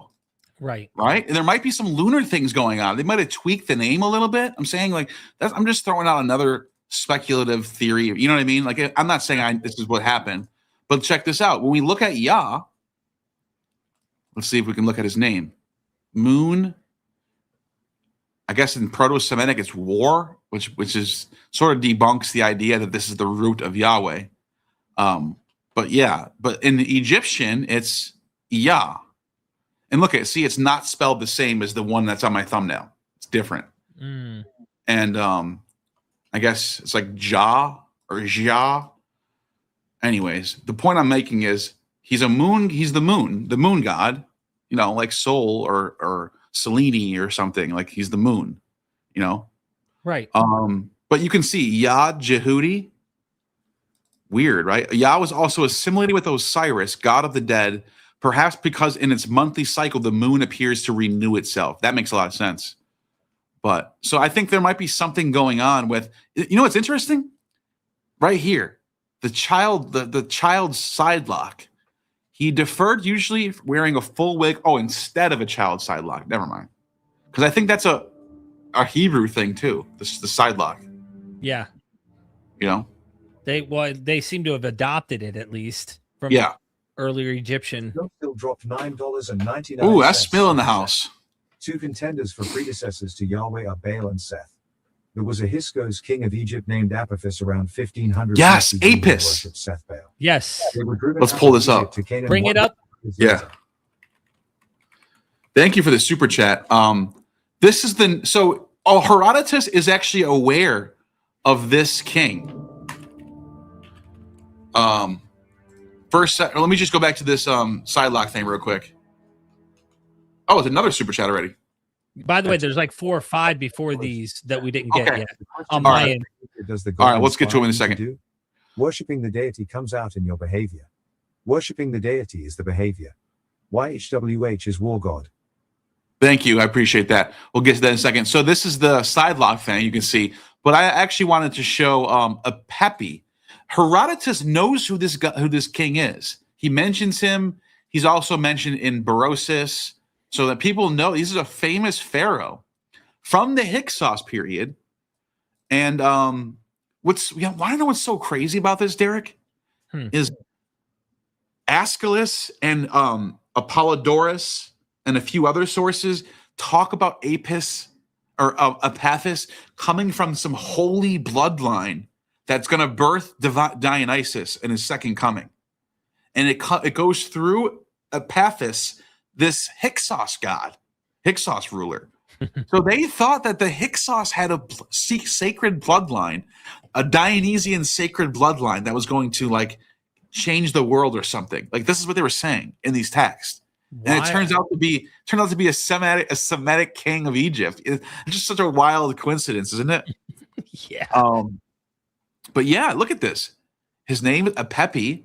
In the Greek became Apophis. Appropriation. Look at this. Hey, oh, look at this. Yanasi. Another Hyksos pre. Here's the Yah, right? Mm-hmm. And I wonder if it's from the moon. And this is what I'm wondering. This is what I'm asking scholars. Is it possible that this moon has some precedent over the later Yah of the Shashu? And a lot of scholars just say no to this. They say no, it's spelled differently. But because it's spelled differently, does that automatically cancel it out? Is what I'm wondering. You know what I mean? Yeah, because you do find some Yah names in Hyksos text. Yanasi right here. You know what I mean? I think there's more too. I think if we go to the Hyksos kings, let's go. Let's see if we can find. Maybe there's a list of them here. Let's see. Hyksos. There's got to be a list of Hyksos kings, right? I would imagine. Rulers. Here we go. Someone had to have. So look at the mushroom-headed. Oh man! Someone's about to come out with the Amanita. Here we go. Yeah, so we know about Apaphis or Paphos. Then there's Yanasi, Kamos. I'm trying to see if we have a list of these. Here we go. Okay, here we go. Manetho. So you have Yanasi. You have Yakub. Holy shit, like Jacob. You have a Yakub Har. I mean, come on. I'm just saying, like, how does that? Are we sure this has no connection to Jacob? I'm just saying. I'm sure a lot of people thought this. A lot of scholars will say no.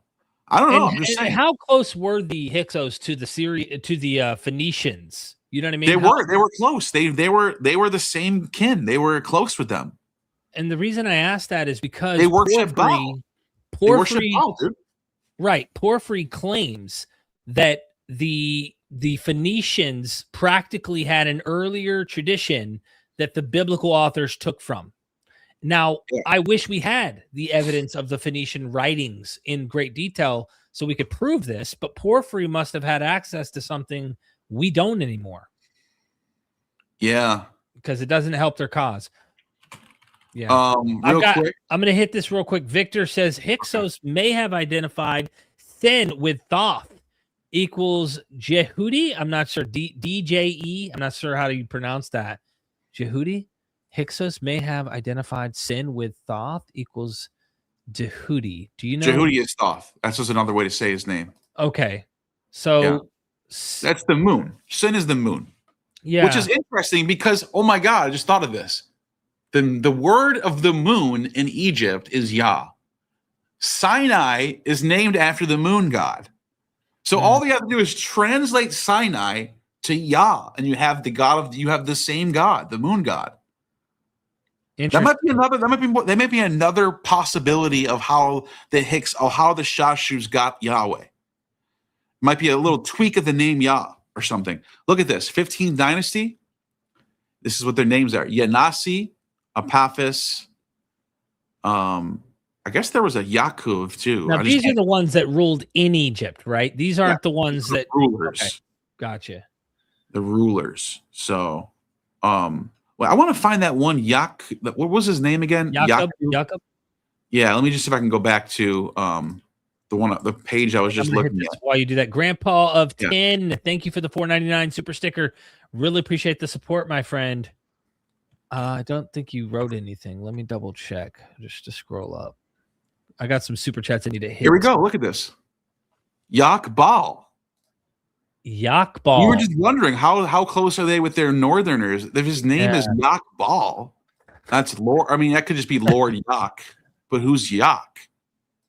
Like Yakos, Dionysus. You know what I mean? Yakos. I don't know. I'm trying to figure out where these names came from. How is this not a theophoric name? Like I literally I'm just an idiot. I'm an amateur. I'm not an Egyptologist. I have no idea what I'm talking about.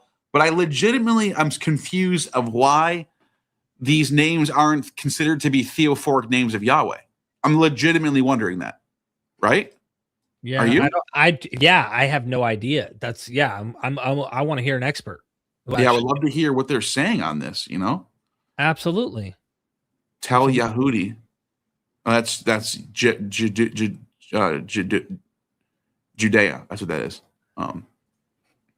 Let me hit this next one here, Neil. This is Justin A. Bate. Thank you so much, Justin. Have you guys considered the views of Nehemiah Gordon in relation to Yahweh's pronunciation?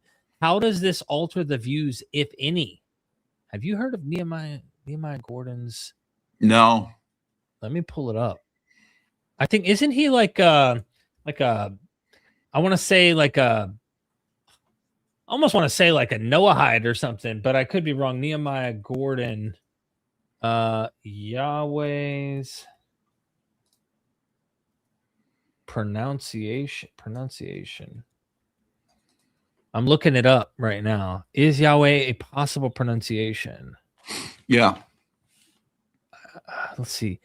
Based on the Hebrew manuscripts in the Masoretic text, Nehemiah Gordon argues that the Hebrew name of God, Yahweh, is pronounced Yehovah. He contends that this pronunciation is supported by thousands of ancient manuscripts and represents the original Hebrew rather than the more common academic Yahweh. Yeah, maybe. That's interesting. Look at this, though. I've never I looked found at another one. I found another name. Yakbeam secondary. Huh. There's another second intermediate period, which is when the Hyksos were ruling, right? Second Right. intermediate period. And his name is Yakbeam, secondary. And it says his name appears inside a cartridge, which is a pharaonic prerogative. Nevertheless, on his seals, he's usually called the good God, or simply secondary, the son of Ra, Yakbeam. What the fuck? Where's the etymology of his name? Yeah. How come no one wants to? Here's another. I just found another name, dude. Look at this one. Ya'amu. I'm just scrolling around like an idiot. Like I don't know what I'm doing. And I'm just finding all these Yah names. You know what I mean? Yeah, Or yeah, this- this, yeah, that. Yeah, Yeah, know there's what I one mean? thing- and this is all Hyksos. So I'm just wondering if any experts are, we might have a few scholars straggling in the audience. For sure. What's the reason why we don't attest Yahweh? Why is this not Yahweh? Is it the moon? And it's like the fact that they worship the moon so much in their names. That's kind of interesting, don't you think? It's a little bit of a coincidence, I think. I don't know. Yeah. Yeah, I think so. I'd like to know if there's an expert who knows the languages. I mean, like PhD knows their shit. And I mean, this is something I did talk to Gad with. I talked to Gad about this, and he just kept saying the Yah that you find in Egypt is for the moon, and it's spelled different than the Yah that you find in the Shasu. That makes sense. I'm fine with that. But I'm wondering, does that automatically cancel out the idea that there could be a connection? Maybe it does. I don't know. Yeah. I don't know. Thank you, Justin. I'm sorry about the Nehemiah Gordon. I have not heard this, so I don't really have much to comment on it. I don't know. I'd have to look at it. Bakken again is back. The term cannon comes from measure. A royal measuring yard was made out of hemp stalks. It was also the royal rope. See kings, queens holding both. Mm. Bakken likes that weed plant there, marijuana. You know what I'm saying, Bakken? Yeah. Brandon James says Midianite Kenite hypothesis. This Midianite, this is an interesting one, remains the strongest one. There are extra biblical evidence, and even the Bible itself admits Yahweh came from Edom, Midian. Yeah, that's what I'm saying. I think it's a strong hypothesis. At some point they pick up Yahweh from somewhere. Whether they invented him is another question. But we know that the Shashus are active in these regions: the Midianite region, the Sinai Peninsula, these five cities and the Philistia cities. So where did it come from? Did they invent them? Who knows? But yes, the Bible seems to know this. The authors of Genesis and Exodus and the Torah, they seem to be aware of Yahweh's origins from that region. They're pointing down to that region. Yeah, and that's why the whole mining situation that's been going on for thousands of years, it's not, the metallurgical position is not necessarily mutually exclusive with the Midianite Kenite hypothesis either. I mean, it could be from the same region. So yeah, I think there's some strong data to point toward this, Brandon. Thank you for the super chat. Martingat, thank you. Yeah. Currently going through God and anatomy. Can you also go through the deity's association with storm? So specifically Yahweh as a storm deity, this is where if you marry the ideas that I imagine God and anatomy and some of the other scholars would think about Yahweh, he picks up storm deity elements being adopted from Baal, from he starts to what's it called? Go against Baal, or what do you call it? Compete with Baal's cult. And so that's why he takes on Baal's roles. Exactly. He puts balls on his face. I mean, Baal, you understand what I'm saying. Thank you so much. Yeah. You already did this one, right? The S-Mill 2. No, I don't think you did. No, it's another one. Oh, snap. Okay, we got some we got to go through. We got like 5 more. Yeah. Okay. S-Mills, and thank you, S-Mill. 2 contenders for predecessors to Yahweh are Baal and Seth. There was a Hyksos king of Egypt named Apophis. Oh, no, we did do this. Yeah, we did talk about this, yeah. And this is a good point. They worship this god who they called Seth, who was the storm god. They took the dry desert god Seth, and they infused them with a water storm god Baal, and they worship Seth. I wonder if I can find some text, some sources. You didn't bring up the Seth part. We did cover some of the Yahweh Baal stuff. They worship Seth. That's another thing. They don't worship Yahweh. So even though their names have Yah in them, they don't talk about worshiping Yahweh ever. Zero attestation. That I do know. There's not a single Hyksos source where they say, my God, Yah, or my God, Yah. But it is interesting that their names have that moon root, that Yah in there. But like I said, their major god is Seth. Absolutely. Are you looking up? I'll pull the primary source. Go to the next one, though. Okay, next one is by Thomas Ball. Thank you so much for the super chat. The question is, what behavior does the God inspire you to do? Worshipping the deity comes out in your behavior. Worshipping the deity is the behavior. Yahweh is war god. Interesting. So that is an interesting question, and I don't think they're asking us a question. They're ultimately trying to make a rhetorical point that ancients who worship the deity is often a reflection of their own behaviors, of what they do themselves. And if they're constantly at war, your God might be reflecting that kind of idea as well. And we do know that Yahweh is a man of war. I think it uses the term ish of war. Then it talks about him not being an ish that tells lies because humans lie. So he's above humans, but he's a man of war. Getting back to our point that God has a body. But yes, Yahweh is obviously, like Baal, a storm god who fights.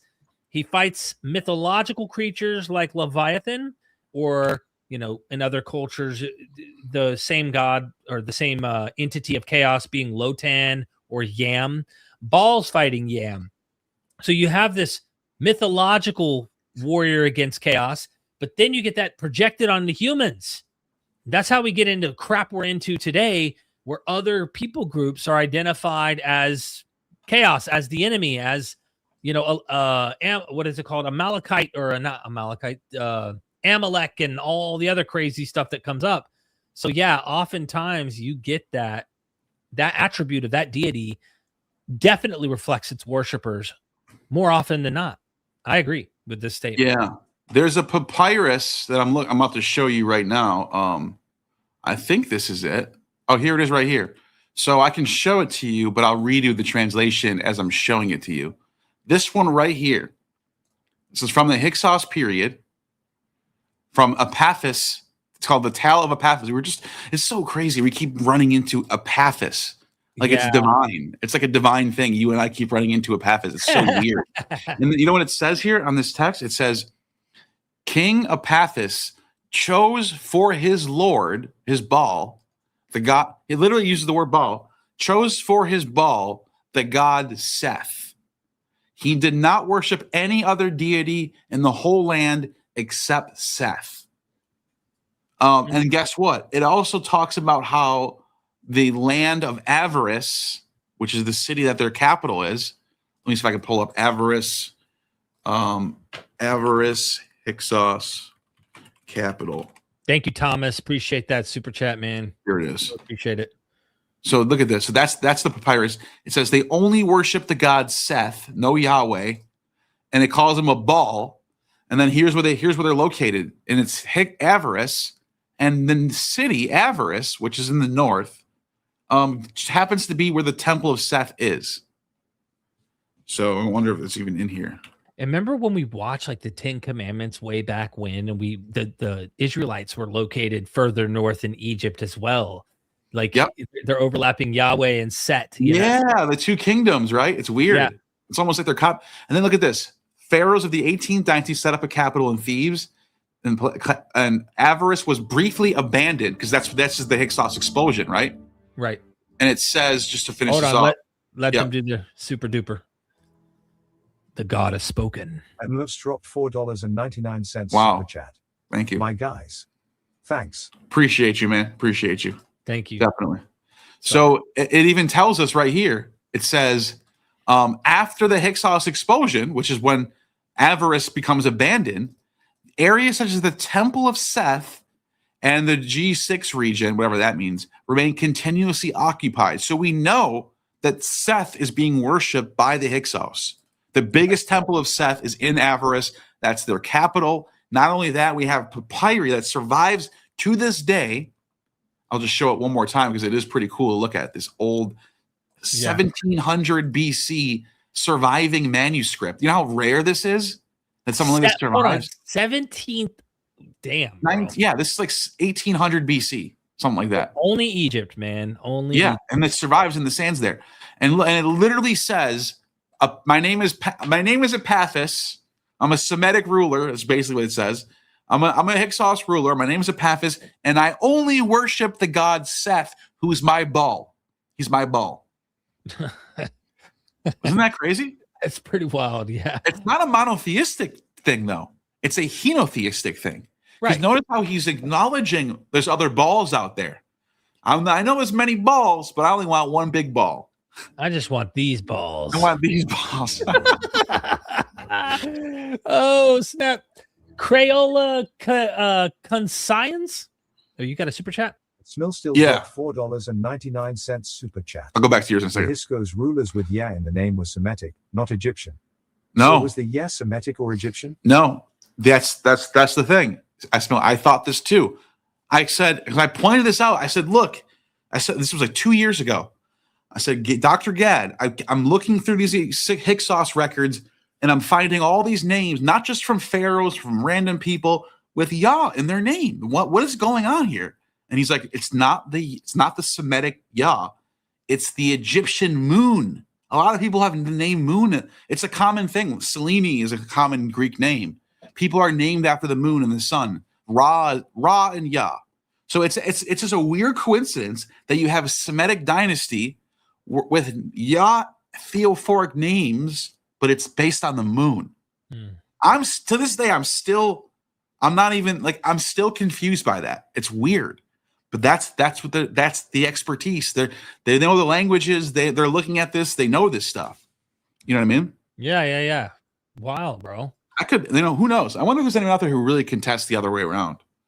I would love to hear their thoughts. Yeah, I don't know.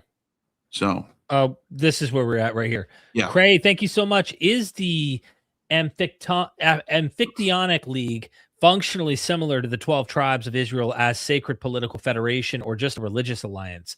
Isn't the Amphictyonic League the 12 in Egypt, if I'm not mistaken? Where is that coming from? I faintly remember that's the one from Herodotus he's talking about. Yeah, in Egypt, right? Yeah, it's in Egypt. And it's based on it's an elephantine too.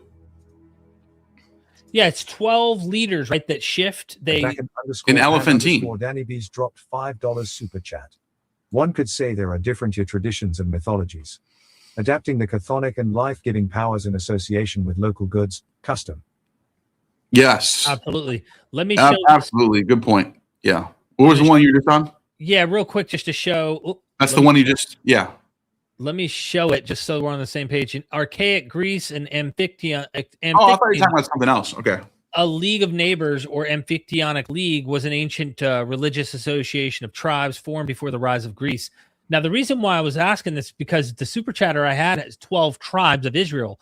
This has been commonly noted. You and I have talked to several scholars. But this is in Egypt too. Right. Herodotus talked about 12 tribes in Egypt, 12 city-states. Then you also have, guess what? You have 12 ruling families of the Etruscans. Did you know that? I didn't know that. No. I'll show you that right now. Yeah, because if that's, we can't It's a ubiquitous thing. It's a ubiquitous thing. Right. They purposely do this. They want to look like the stars. They want to look like the heavens. They want to be like the zodiac. Makes sense. So I'll show you in a second. But keep going. Right. No. Go ahead. You want to share your screen? No, I don't have it yet. I'm pulling it up. Okay. Yeah. So the 6 Dorian cities of coastal southwest Anatolia and the 12 Ionian cities to their north that formed the Ionian League after the Melic War in the mid-7th century BCE. So there have been scholars who thought that the 12 tribes of Israel is inspired from the Greek 12. 12's a common thing from the Greek world. Isn't it ironic, though, in Greek sources like Herodotus, you mentioned 12? Like, where is that in Egyptian? sources. You know what I mean? I just showed you that. What in Herodotus. well, that's what I'm saying. That's Herodotus. Oh no, that's later though. That's in Herodotus's time period. He talks about that. Right. That's why that's an elephantine that's going on. That's why I was saying that the Greek source is saying 12, but where's the Egyptian source? You know what I'm saying? I think there might be a source in Egypt about that. Maybe. Yeah. But the thing is, there's another source about the 12 Etruscan ruling class, like the 12 families of the Etruscans. I'm trying to find it. I know I've seen it before. I'm going to pull it up. I'm going to find it though. But yeah, go ahead. No, you're good. Okay, you want me to go to the next one then? Yeah. While he's looking it up, Craig, thank you so much for that super chat. Jason Kakulo says, Here we go. I found it. My bad. I just want to put on it. No, I got you. Look at this. 12 Etruscan League cities. Extend to the Etruscan League and the 12 Etruscan League cities. This is well known, dude. Yeah. There's VA, Caesarea, Targ, Velk, Veltuna, Felfora. These are 12. There's 12 of them. And this was like a thing. They were 12 really wealthy families that dominated Roman politics for 100, 200 years. It was like, so it was well known. This is not like I didn't just count them out. Like this was a well known thing that there was 12 families there. Right. So thank you. Anyway. Yeah. No, thank you again to Cray for that. Jason Kakulo says, are the Hyksos the reason Seth was demonized as a destroyer in Egypt? Seems too late in time for that to be the case. I wouldn't be surprised because I think the Seth myth goes before that. Yeah, but I think they chose Seth to be in derision of the other cults. I think they purposely wanted to be, because they were like an opposing, dynasty to the normal dynasties.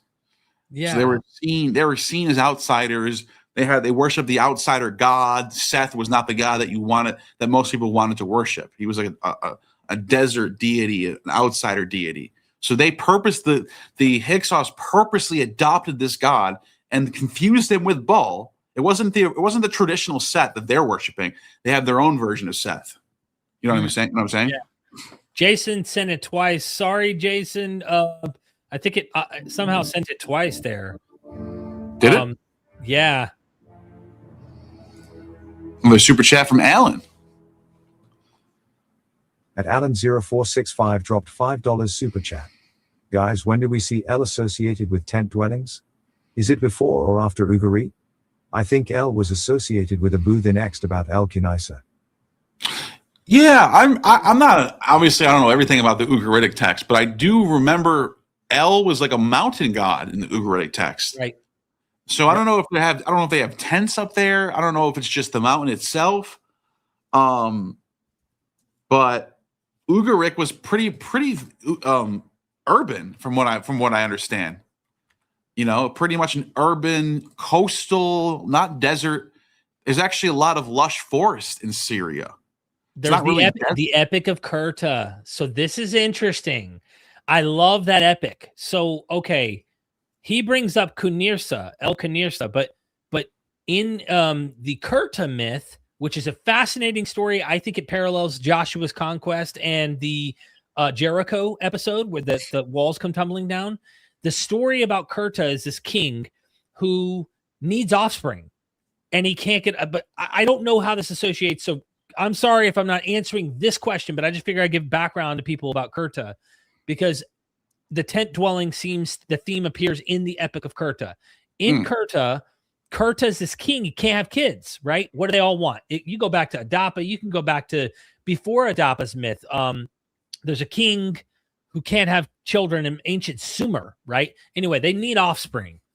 So what does he do? He asks El for a favor.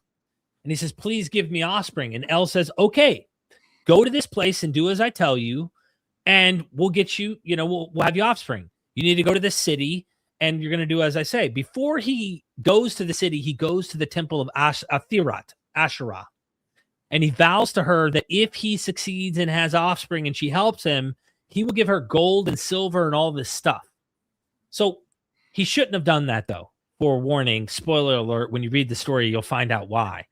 So he takes his men, he goes to the city, and El tells him, I want you to circumambulate the city 7 times. Where have we seen that before, Neil? Where they circle the 7 city everywhere. But I'm saying We just saw that in Plutarch.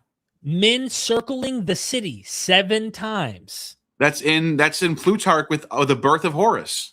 So they go around the temple 7 times. They go around the city, and then on the 7th day. Oh, you're talking about Joshua? Yes, that's what I was trying to get at. The reason why I couldn't answer that question is, do you know how many times that's happened in a story where they go around something 7 times in a ritual? Right. Now, what happens in this, though, is that then the 7th day, the animals make an unbearable screaming and noise. They don't shut up. The king inside's like, well, what do you want? Like, look, guys, I just want this noise to stop. So he offers his daughter. That was the whole reason he went. Now he has a kid with this daughter, right? Goes back and never pays a visit to Asherah. He owes Asherah gold and silver that he never gives her. She strikes him almost dead. He's on his deathbed. The very child at the beginning of the story of Kurta that he asked El for is now going to usurp the throne, similar to what we find in King David's story, where his sons now want to take the throne from him in old age when he promises it to Solomon. Well, he goes to take the throne, and now Kurta has to kill the son he asked El in the beginning to help him get, because he didn't pay silver and gold to Asherah. And that goes into another thing about in the story of Jericho, where they go to the prostitute Rahab, and somebody steals when they finally conquer the city. Someone takes gold and silver and buries it under their tent. So there's some overlap between the stories of Kurta and the biblical story of Joshua that I wanted to highlight there. Sorry, Alan, for taking a long. Let me show you something about the 7 thing real quick. You just mentioned 7 times around, and you just mentioned 2 sources, an Ugaritic source and a Hebrew Bible source. Interesting. Look at Plutarch says, on Isis and Osiris, at the winter solstice, at the birthday of Horus, the winter solstice, they lead a cow 7 times around the temple of the sun, and this circumambulation is called the seeking of Osiris, since the goddess in the wintertime yearns for water. Okay, that's the Horus birth ritual, right? Well, guess what? There's more. There's way more, actually. There's in Epiphanius. Where is it? Chrome tab? No, not Chrome tab. I gotta find this real quick. There we go. In Epiphanius, and I had this printed. I had this because I had to get I had the Greek. I have the original Greek, so I actually had to print it out. Here's the original Greek, and it's translated here. If you don't trust my translation, I'll just cite it for you. Epiphanius, Panarion, book 51. You'll find this. It talks about the birth of Christ under Augustus. Everyone who watches me knows this story by now. 13 days after the winter solstice, which is January 6th, the light of day. And then it says 8 days before the calends, 13. There's 2 dates here. December 25th and January 6th are both mentioned in this source, both of them. And he says the Egyptians, they call it Chronia, the Romans call it Saturnalia, and Cacalia is the Alexandrian version. Anyways, what does he say they do? They call it the Epiphany, right? What does he say they do? He says, let me see, where's the 7 times thing? I know it's in here somewhere. Right here. He says they bring in a wooden statue of a guy with the crosses on it, five crosses, and they carry the statue around the temple 7 times with flutes and drums and hymns. Like, this is so ubiquitous. This idea of going around a temple 7 times is completely ubiquitous in all these sources. And then they say the virgin gave birth to Ion. Like, what? What is going on, dude? I love it, though. Yeah, it's so cool to see all these parallels. It is. And I think there's all of this stuff floating in the air. Cognator, thank you so much. The land was divided among the sons of El. So, sons of Kronos? Who has ever heard of such a thing? Surely nothing to do with the R1 sons of Indo-Euro. Well, I'll say this. I'm not sure what the last part was, but the sons of Kronos and the sons of El are in Sancho Niethan's Philo of Biblos. Thank you. fragment that we get. We say it's Porphyry and Eusebius preserve it. So it talks about the sons of El, and the son of El, who's dude, gets sacrificed as his only begotten son. And then after the sacrifice is done, El turns to his Phoenicians and he circumcises himself randomly. Doesn't even say why. He just decides, I'm going to cut this thing off. Ding dong today. And then he says, from now on, everyone needs to do this from as the Phoenician. I think he says on the 8th day. I don't know if he says the 8th day or not, but he says, who the hell thought about cutting their ding dong? I mean, that's what the story says. Oh, how many infections killed people in the ancient world? They took a stone, sharpened, and said, all right, cut. Well, guess what? What the Egyptians did it for medical purposes. The Egyptians, because of the infection. It's actually true that if you circumcise, you have less. You're healthier down there. Easier to clean. Yeah, you're easier to clean, but it's like. So you stay cleaner that way. I'm just saying. I'm not talking about like people should do it. I'm just saying that's a fact. But it's funny how the Egyptians started doing it for medical reasons, not cultic reasons, right. And then the Jews take over and make it a religious thing. But they probably adopted it for its medical reasons. They probably just wanted to give it a spiritual. Like I'm just saying, who knows why they started doing it? Who knows? I'm thinking about it. Like maybe they had some at the time. They saw that more people who didn't do it. So I don't know. There might be a fertility rate, or there might be a fertility aspect to it. There might be people who circumcise are more likely to have children for whatever reason. Maybe it makes you more likely to do it. I don't know. Maybe they believe that. I cannot imagine. That. Yeah, magic. Yeah. Going back to Frasier. Thank you again. Yes, sons of El, Deuteronomy 32. El's the chief daddy. Even Yahweh is subordinate to him there. And thank you again. Bakken says Ezekiel 40 verse 3. Let me see if I can't find it. I think I pulled Ezekiel it up. 43. Yep, here it is. You got it? Yep. You got it? When he brought me there, a man was there whose appearance shone like bronze with a linen cord. This is talking about back with the whole cord from hemp. A cord and a measuring reed in his hand, and he was standing in the gateway. I don't know if it was from hemp or if it was just from reed. It may have been just from reed. Anyway, I think that's what he was getting at. Thank you, Bakken, for the source.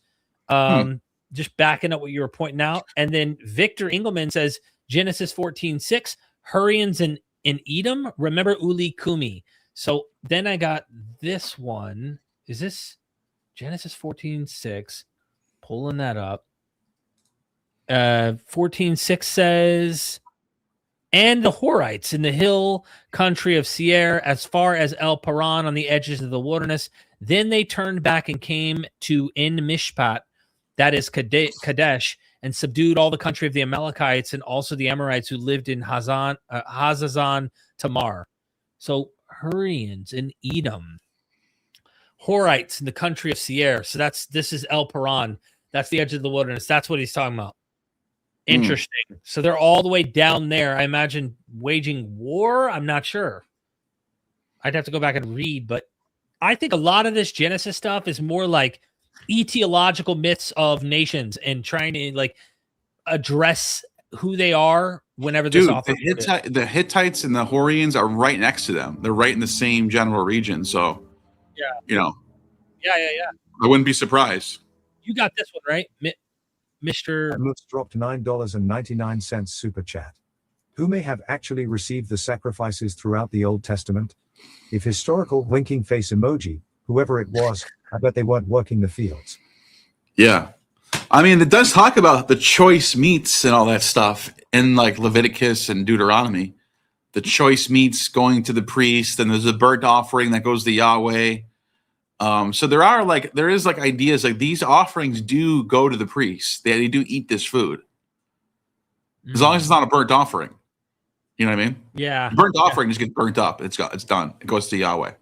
And then the other ones, they do eat it. The priests eat it. It goes to the Levites. Yeah, this gets to God's body, right? The topic we were going into was just the idea that God literally has nostrils and he smells the barbecue. He smells it in his heart and he changes his heart. It's like the best way I describe it is I've worked long days in the heat, came home starving, didn't eat all day, and I smelt the meat cooking in the kitchen and was just like, my whole mood changed with the food. Yes. That's how it describes Yahweh. He literally changes his mood. He kills almost all humanity with the massive genocide, and then one barbecue changes his mood, and you realize, oh, I'll never do that shit again. Thank you for this barbecue. Leviticus 7:31 through 34. Let me see if I can pull this up. Leviticus 7:31. Let me share my screen. It says, what happened to the Septuagint? It went away. All right. 31. Oh, it's down here. Oh, it's because the Septuagint is weird. Yep. Okay. 31. They're different out of. And they shall burn upon the fat of the altar, but the breast shall be Aaron's, the Levites. See? Mm-hmm. So they get the breast. That's one of the best parts of the animal. That's like the back straps of a deer. Yeah, they get the priests, Aaron's sons, who are the Levites. They get to eat it, literally. And then it says, the right shoulder shall give to the priest for a heave offering of the sacrifices for you. All right, don't worry, your sacrifices and your sin offerings, give them to me. I'll make sure Yahweh gets your message. Send me your money too, you know what I mean? And then it says, among the sons of Aaron, the offereth the blood of the peace offerings, and the fat shall have the right shoulder for his part. So he gets the shoulder. So Aaron's sons gets the shoulder. They get the shoulder. They get the breast, the right shoulder, the left shoulder. What else do they get? For the wave breast and the heave shoulder have I taken of the children of Israel from the offer of the sacrifice of the peace offerings, and have given them unto Aaron the priest and to his sons by a statute forever from among the children of Israel. And then it says, this is the portion of the anointing of Aaron, Krisis, of the anointing of Aaron, Moshiachtot, and the anointings, and out of the offerings of the Lord made by fire. See, that's the talk about the burnt offering. In the day when he presented them into the office.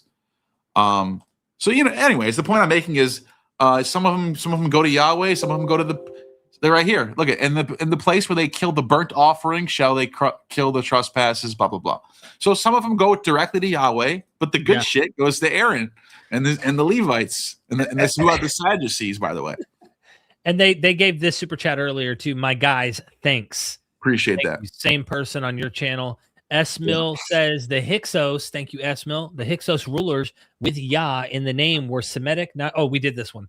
Bakken. Thank you for the super chat. One could say there are different Yah traditions. Didn't we do this one? Yeah, you did this one too. Hold on, we're almost caught up. Okay. Yeah. Jason Kakulo, thank you for the super chat. The Levites had Egyptian surnames, so may have gotten moon worship from them. Yes. Very interesting. Yeah, and this I thought of this in my head, like this is speculation, that you got these Shashu nomads out in the desert who they're out in the desert in Sinai region where maybe they start worshiping the moon for whatever reason. So they're worshiping Yah. And then once the Egyptians find out about these Shashus worshiping Yah, they want to separate their Yah from their moon. So they write it with different letters. It's spelled different in hieroglyphs. I mean, that sounds like a very plausible way that you can get Yah from the moon. I was just saying, and it's speculative, but it's not that crazy of a series of events. Right. You know what I mean? Yeah. Okay. But Jason, that's my other theory. My main theory is that it got imported from the north. So I have two. I'm basically looking at both as both possibilities. Gotcha. Thank you for that, Jason. Look, back to the topic here, Neal, and I smell, I kid you not, a barbecue cooking in my kitchen right now. Really? Yeah, like Ryan's cooking. Might stop over them. I could find out if we got enough. Yeah. Are you hungry? You hungry? Actually, I don't know, not really, but maybe if you have extra, maybe. Let me go see. If you want to, I'm going to take. Real quick, let me go see. Take care of the supers. Take care of the supers. I'll be right back. All right, let's see who's in the chat. The moon travels the zodiac each month. Its phases determine the religious holidays based on the eclipses. Yeah. If you look at these calendars, these ancient, whether it's the Attic calendar of the Greeks or the Babylonian calendar, the lunar solar calendar, every month had its own festival dedicated to certain gods. And, this is how they set up their years. They would have like these intercalary days at the end of the year, because usually a 12-month calendar is not going to give you 365. It's going to fall short. You usually have an extra 13th month. That 13th month could be 5 days. It could be 12 days. How many days it takes for you to finish that off? Got another super. Still dropped $2 super chat. Is it really likely one ruler got Jacob from Egypt? Is it likely one ruler got Jacob from Egypt? I'm not. What do you mean? Name Jacob earlier. So Yeah. We Jacob Har. That's the name. Now the theory is that his name is just the moon, and it just happens to be Jacob of the Jacob from later is like a different name or something. Which I even have a problem with that. I even think to myself, really, there's two Jacobs in history that are both Semitic, and they're not the same name. They don't have the same etymology. That's literally what Gad told me. He says, yes, it sounds crazy. They have different etymologies. One of them is related to the moon. The other one's related to Yahweh. This is why I'm so interested in the moon, the lunar theory. But is it really likely one ruler got Jacob from Egypt? I'm not. Do you understand the question? I don't understand the question. I don't want to butcher S. Mill's point. I wonder if they're going back to the fact that you brought up that Jacob thing from the Egyptian list. No, I know. I'm saying, but like, what is the question though? I imagine it's the idea that the Jacob in our Bible. I don't know. If that has any connection. But is it likely one ruler got Jacob? I don't understand what they're saying. I'm not trying to be rude. I'm just. It's a short. I'm confused on the question because here's the Jacob from Egypt, Jacob Har, or Yakbal is one of his names. But from what I've been told from people who know Egyptian language and Hebrew, is that the names, the way Yah is spelled, is not the same as Yah in the Shashu description. I talk about Yahweh. This one is referring to the moon Yah. So it's a lunar epithet. It just happens to sound like Jacob. And trust me, as an amateur, I'm weird. I go, really? Are they really? But I don't fight. I don't go around trying to fight the consensus. I'm just saying, I understand what they're saying, but it is a little odd that you have another guy named Jacob and he's a Semitic ruler. Right. You know what I mean? Yeah, it is a little odd. I think it's fair to point at this and say, what if there's a connection? I think it's fair. That's what S. Mill's trying to get at by the short. Yeah, they only have so much to say in a. That's true. That's true. So I just didn't understand. Yeah, I think they're trying to connect them. I don't know. By the way, S. Mill, I'm looking at the chat for you. Oh, here we go. Egyptian Jacob and Canaanite biblical. _pan_ Danny B's dropped $2 super chat. Isn't Shiva a lunar deity? Savior. Shiva is not a moon god, but the moon is very. The lunar aspects are part of Shiva's. Shiva's a huge central god. Might even be the supreme god. Some Hindus will say Shiva is the supreme god. So to call Shiva a moon god or lunar deity, you're not getting at what Shiva is. But Shiva and Shiva's depictions, if you look at Shiva, like if you look at how Shiva's depicted, oftentimes there's a crescent moon in Shiva's head, on Shiva's head. Let me see if I can find that. Yeah. So first picture I looked up right off the bat. Watch this. You go to Shiva, you can see the crescent moon right there. But that doesn't mean Shiva is a moon god. It just means Shiva's depicted with the moon because Shiva's a god of cycles and days and months and all this stuff. But Shiva's way more than a moon god. You can't just say Shiva. Shiva's the supreme being in Shaivism. It's one of the main three gods, the principal deities of Hinduism itself. It's Supreme Lord. I mean, it's like you might as well just say this is the Yahweh of Hinduism. You know what I mean? Or Absolutely. El or something. Absolutely. By the way, she said, yeah, if you want, it's she's got some chicken. What is it? Chicken. What do you call that? Creamy kind of pasta with chicken? It's creamy kind of pasta with chicken. You know what I'm talking about? Alfredo. That's right. Chicken Alfredo? Oh, chicken yeah. Alfredo. Yeah. So if you're down, let's try to wrap things up then. Okay. S. Mill did come in with another Let me just see if there's any That's more. what I thought. That's what I thought. Yeah.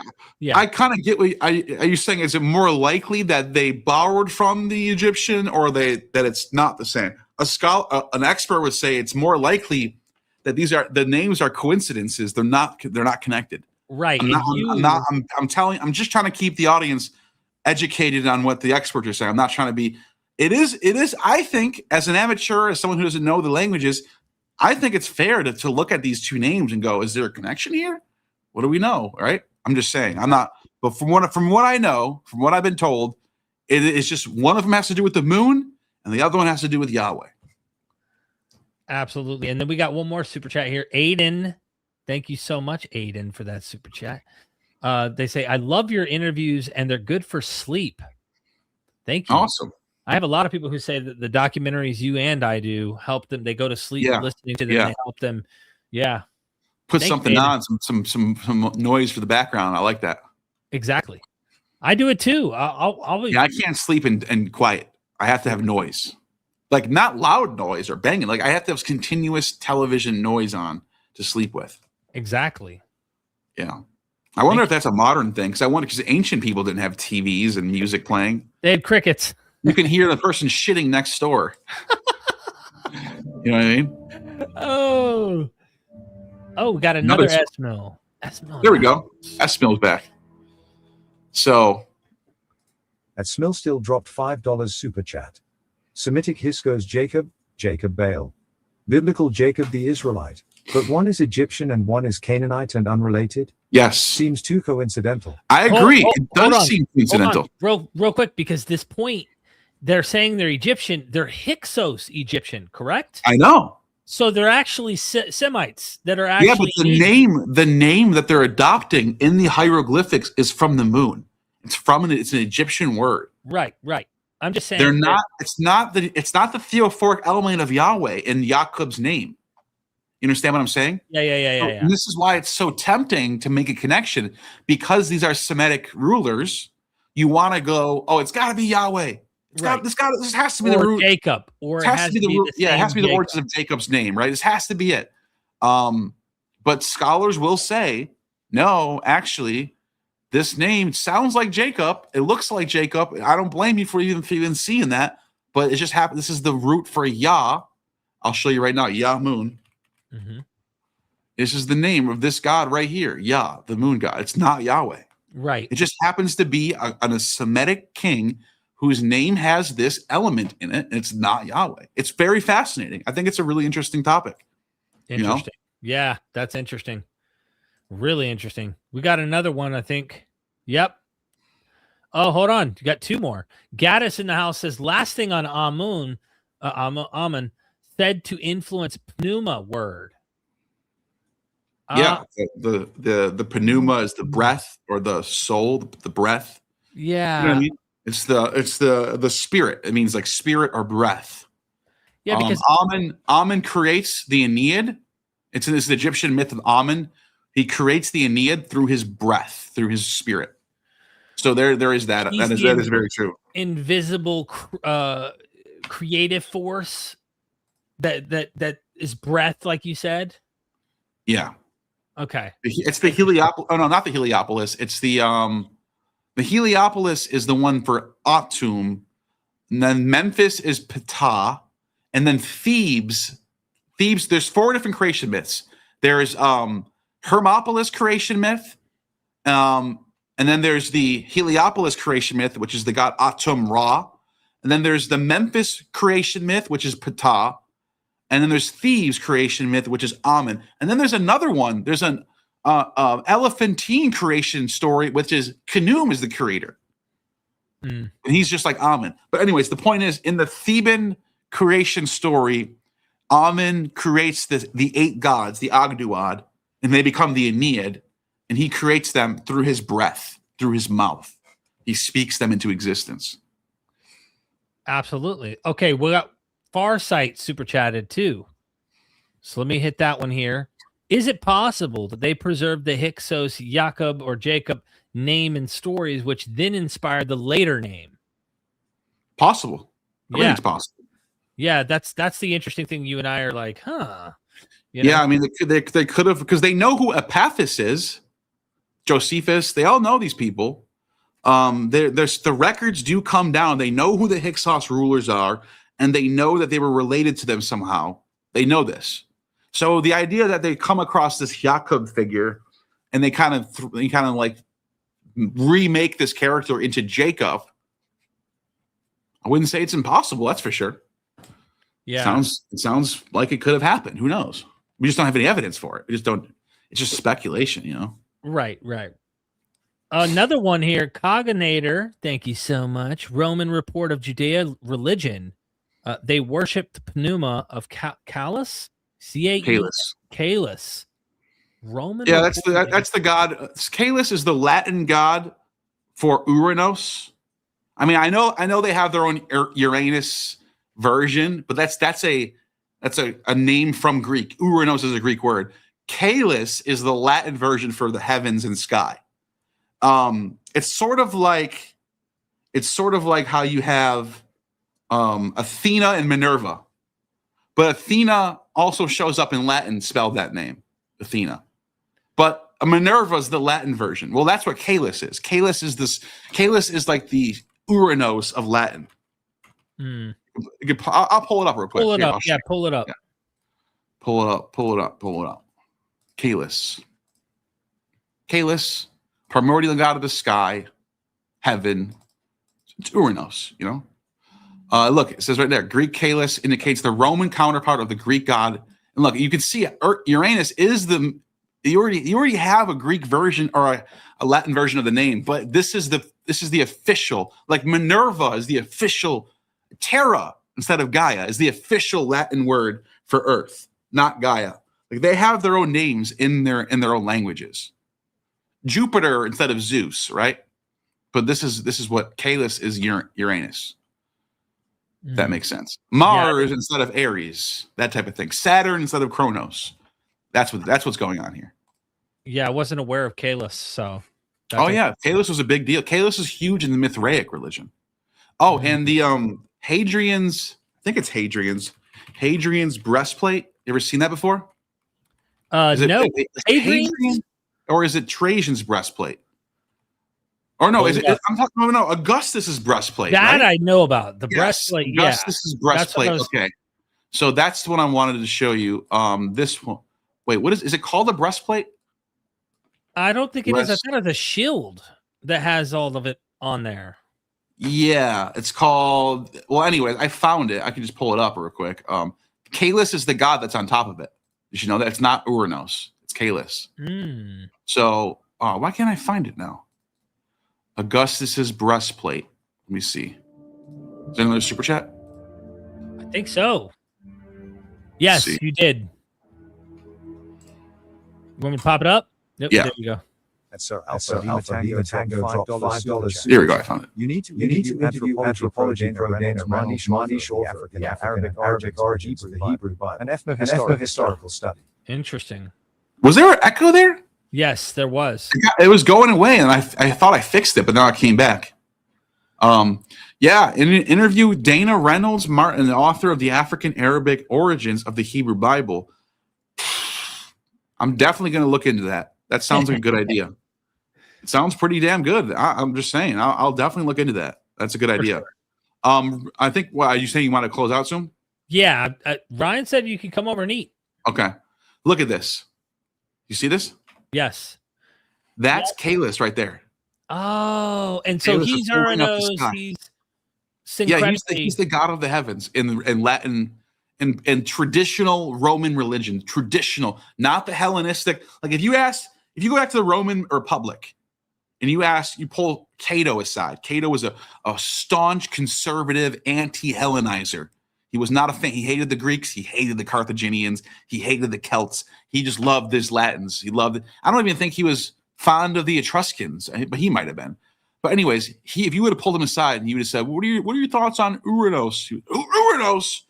It's Calus, bitch. It's Calus. Like he would say, that's the traditional way to say heaven. Calus. So you and the K instead of Salus, you know what I mean? Like, yeah, the K. Yeah, and you can see that's I think that's Diana on her Diana at the moon, and I think you have Lucifer carrying the light right there, Latin god. And then I think you have, and this is Terra. No, Terra down here, the earth goddess. She's down below, and the heaven is above. Her earth is below. And I'm pretty sure what else is going on here. Let me see if I can zoom in soon. And then I think you have that. Oh, this, you know what this is? This is Augustus. This is Augustus getting the standard back, I think, from Germanic. No, tribe? from the Parthians. Okay. Because the Parthians killed what's his name? Crassus, the richest. He's like the Elon Musk of the Roman Republic. Imagine Elon Musk going to Iran right now, getting captured, and then them pouring molten gold down his face. Oh, killing him. shit. That's what happened in ancient Rome. The richest, the Elon Musk of the Roman Republic got captured by the Parthians, the Iranians, and was murdered. So then Augustus, 20, 30 years later, went and fought. I don't know if he fought them or whatever, but apparently this is some scholars even doubt this even happened. Apparently they were like, oh, well, you are the king of the world. Here, the standards that we stole from Crassus, we're giving them back to you now. We're bowing to you. That's the story. And that's what's on his breastplate here. Damn. So that's wild, bro. It is, isn't it? Yeah, that is. We got one more here. Cray, thank you so much for the super chat. I know I might be off for thinking this way. Somehow Revelation 3:14 gets me thinking about Amun-Ra every time. What's your take on that? Revelation 3:14. Yeah, let me pull that. You want to pull it up? Yeah, I can. I have 3. Here we go. All right, sharing. Oh, there it is. Okay. 14. And the angel of the church in Laodicea writes the words of the Amen. Why don't we go to Cross Bible? I was just gonna say, yeah, share your screen. So we can actually hold on.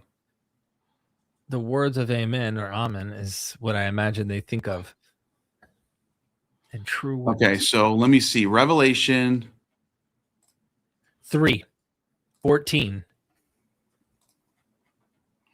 Revelation 3. And then let me share my screen for right now. So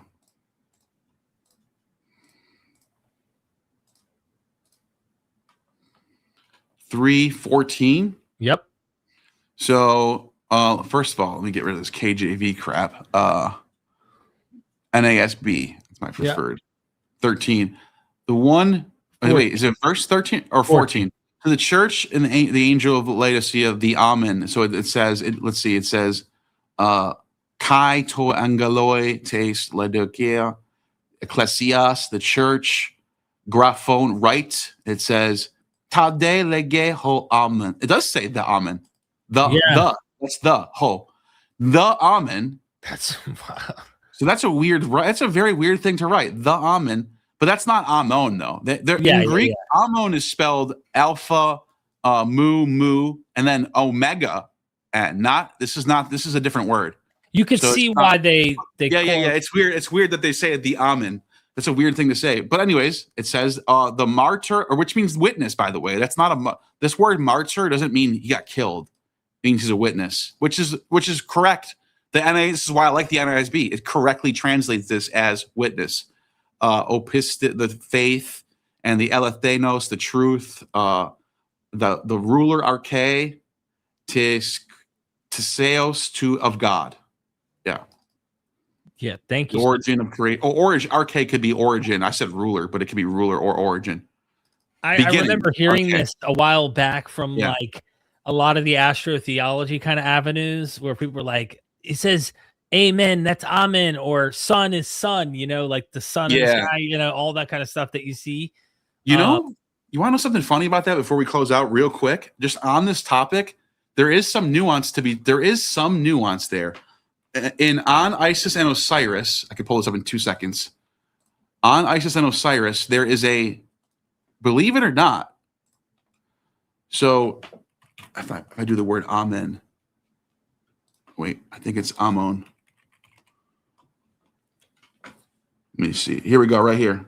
Okay, so this is in the 1st century, And Plutarch says this.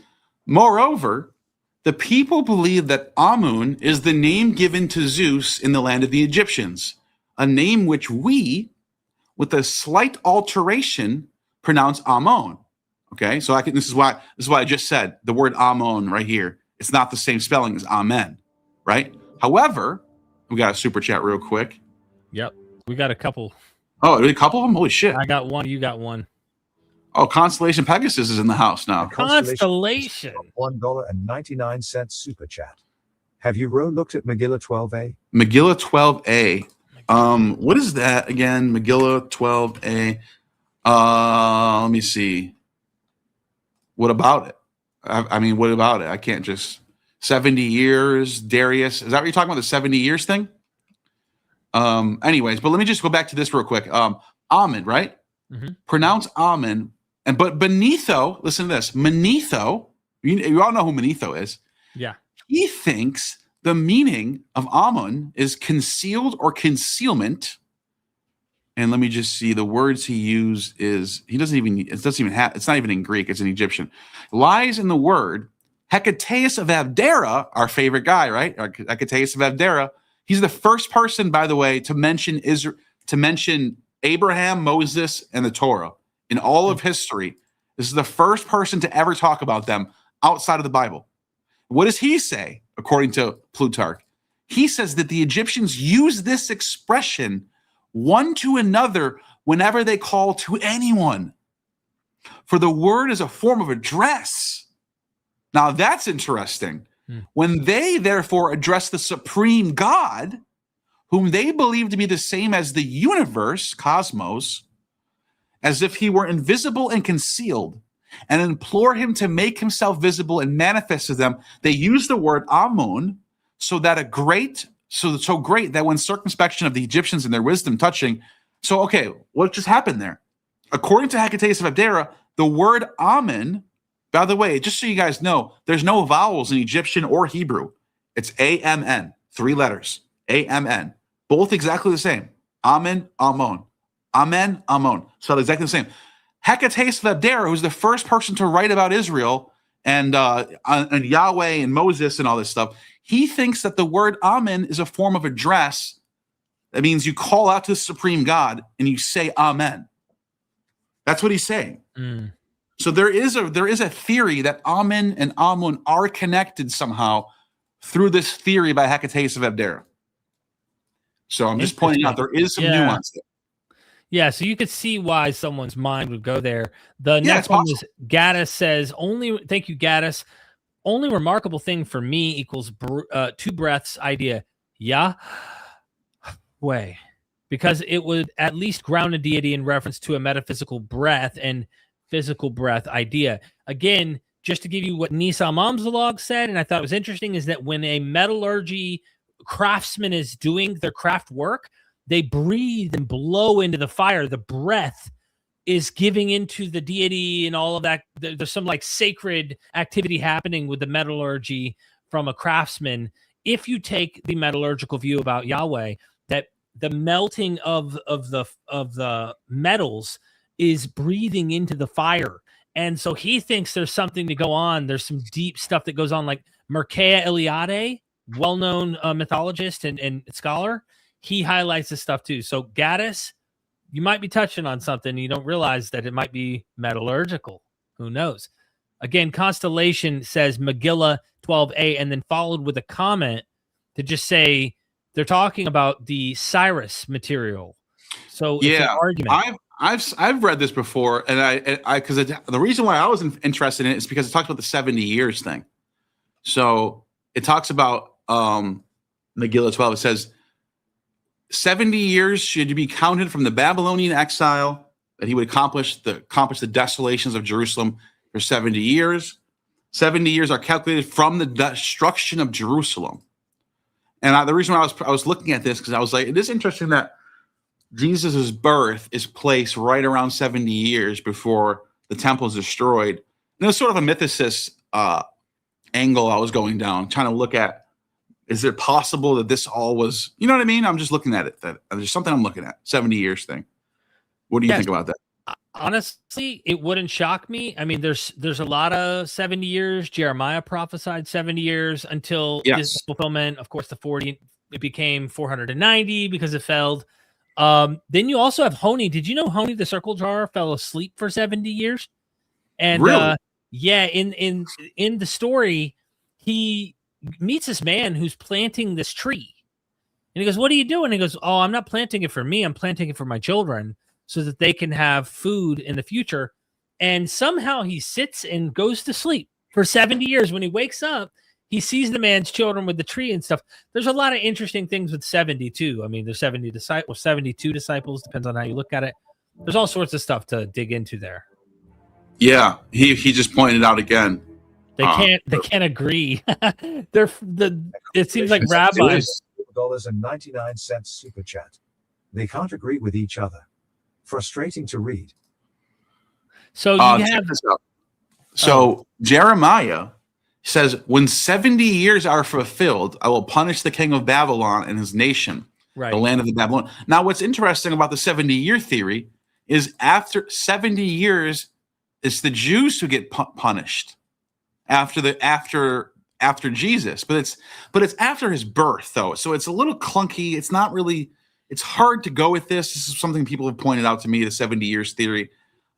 It's interesting because you do have King David, who reigns for 40 years. Right. He becomes king at age 30. Jesus starts his ministry at age 30. Right. So and guess how long David lived for? Watch this. Watch this. This is going to blow your mind. Where's King David? Oh, here we go. That's weird that he was the fourth thing down. So King David lived for. He doesn't have his years that he lived for on here. That's bullshit. Anyways, he lived for 70 years. I wanted to show it to you. It would have been cooler. He lived exactly 70 years. Did you know that? No, look at right here. I didn't. He dies at age 70. I know he ruled for 40, right? He rules for 40. So this is what's weird. This is what's so weird about him and Jesus mirror each other. He's born. At age 30, he becomes king. At age 70, which is 40 years later, he dies. Jesus, at age 30, gets baptized and crucified. All that stuff happens in a 3-year span. And then 40 years later, the temple of Jerusalem is destroyed. Almost like David was with you and you lost him. And if you would have held on to David, you would have kept the temple. Like it's like a FU to the Jews. Like, you know what I mean? Yeah. That's what the theory is by some of these mythicists. You know what I mean? Yeah. Yes, I do. Okay, hold on. You got the constellation one. I don't want to leave anybody hanging here. We already dealt with Gaddis. Again, thanks, Gaddis, for that. Constellation gave the Megillah one. And then, Kitty, thank you so much for the super chat. It would be wonderful if you had Dr. Carlo Linescu back. She wrote a new book about Artemis of Ephesus. You know, I was going to mention this because someone in the chat, I gotta get her back on. Someone was really pissed off in the chat earlier when I named 3 things, and they clearly didn't hear me mention one of them, I guess, because they were trying to say, "You guys don't know what you're talking about. Do you not read?" They were saying these are bee eggs. Okay, these are bee eggs. I said eggs, but we know that's what we're saying. Like, eggs. Yeah. So there's 3 different ways people say these, and we don't know that for sure. By the way, it's one of the leading theories in scholarship that these are bee eggs. Right. It's not like this doesn't come with a manual that we can read. It's still pretty much open for debate on what this is like what we're looking at. Yeah. Now, you know what I mean? There's no primary sources that explain this. She's awesome. I'm friends with her. I would love to have her back. Artemis of Ephesus, bee eggs, not boobs. And so that's an Instagram. Yeah, I think so. I think that's right. I think that makes the most sense. I think she makes a really good case. But again, I just wanted to throw out that there are different academics who think there might be other things going on here. So anyway, thank you, Kitty. I would love to have her back. She is wonderful. A lot of energy, bright mind. Yeah, of course. Yeah. I've had her on a couple times too. Absolutely. So if you're watching for MythVision, let me drop this this here. If you're watching for MythVision, be sure to subscribe to Neal, Gnostic Informant. And Neal, you want to come eat some food? I think I might come by, actually. I think that's a good idea. Call me when we're off. Something to do. Let me know. I'll come get some chicken. Come get some of that chicken. Free chicken. It's kosher chicken. Is it kosher? Okay, good. No, it's Is it the breast? Is that what? It's Is that what it says? breast. It's the bee. It's the bee egg part of You know, the I'm chicken. Aaron. I'm Aaron. So you better make sure I get that breast. You can keep all the other parts. I want that breast. You can have the breast. You can have the breast. No, but seriously, I appreciate you, man. This has been a blast. We didn't even get into all. There's so much more. I mean, God walking with Adam in the garden. He's walking. It's so tangible. In Exodus, they see him. Sees his ass. I mean, his back parts. But his back part. What does that even mean? Right? Well, it's a big question. Yeah, there's people who do think it's his butt. He's showing him his ass, his back part, not his back, like his upper back, but like he gets to moon Moses. There are experts who think that he's mooning Moses. I kid you not. Yeah, if I show you my face, you'll die. I'm that hot. I'll show you my ass, but you can't see my face. Yeah, if I show you my D, you'll just die from it. That's wild. That's wild. So wild. This was fun, man. We got to do these more. Yeah, man. Let's do one in a couple days or something. Yep. Let's do it. Anything else? No, man. That's cool. That's it for me. By the way, there's like 1,340 people, 70 people. I don't even know. It's like a good amount of people watching and all around. Hit the like button on YouTube. If you're watching from Twitter, come over to YouTube. Help us out. You hit the like button. Help us grow what we're doing here. Anything else? Let's close it out, then. Let's close it out then. All right. Well, you have just attained true gnosis. And we are MythVision. Thank you. You want to hit an end? Do I have to hit it? I can do it. You want me to do it?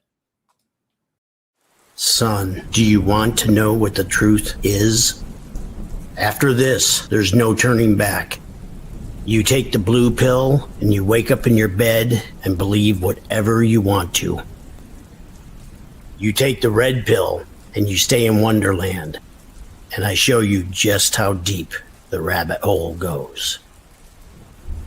Remember, all I'm offering is the truth. Nothing more.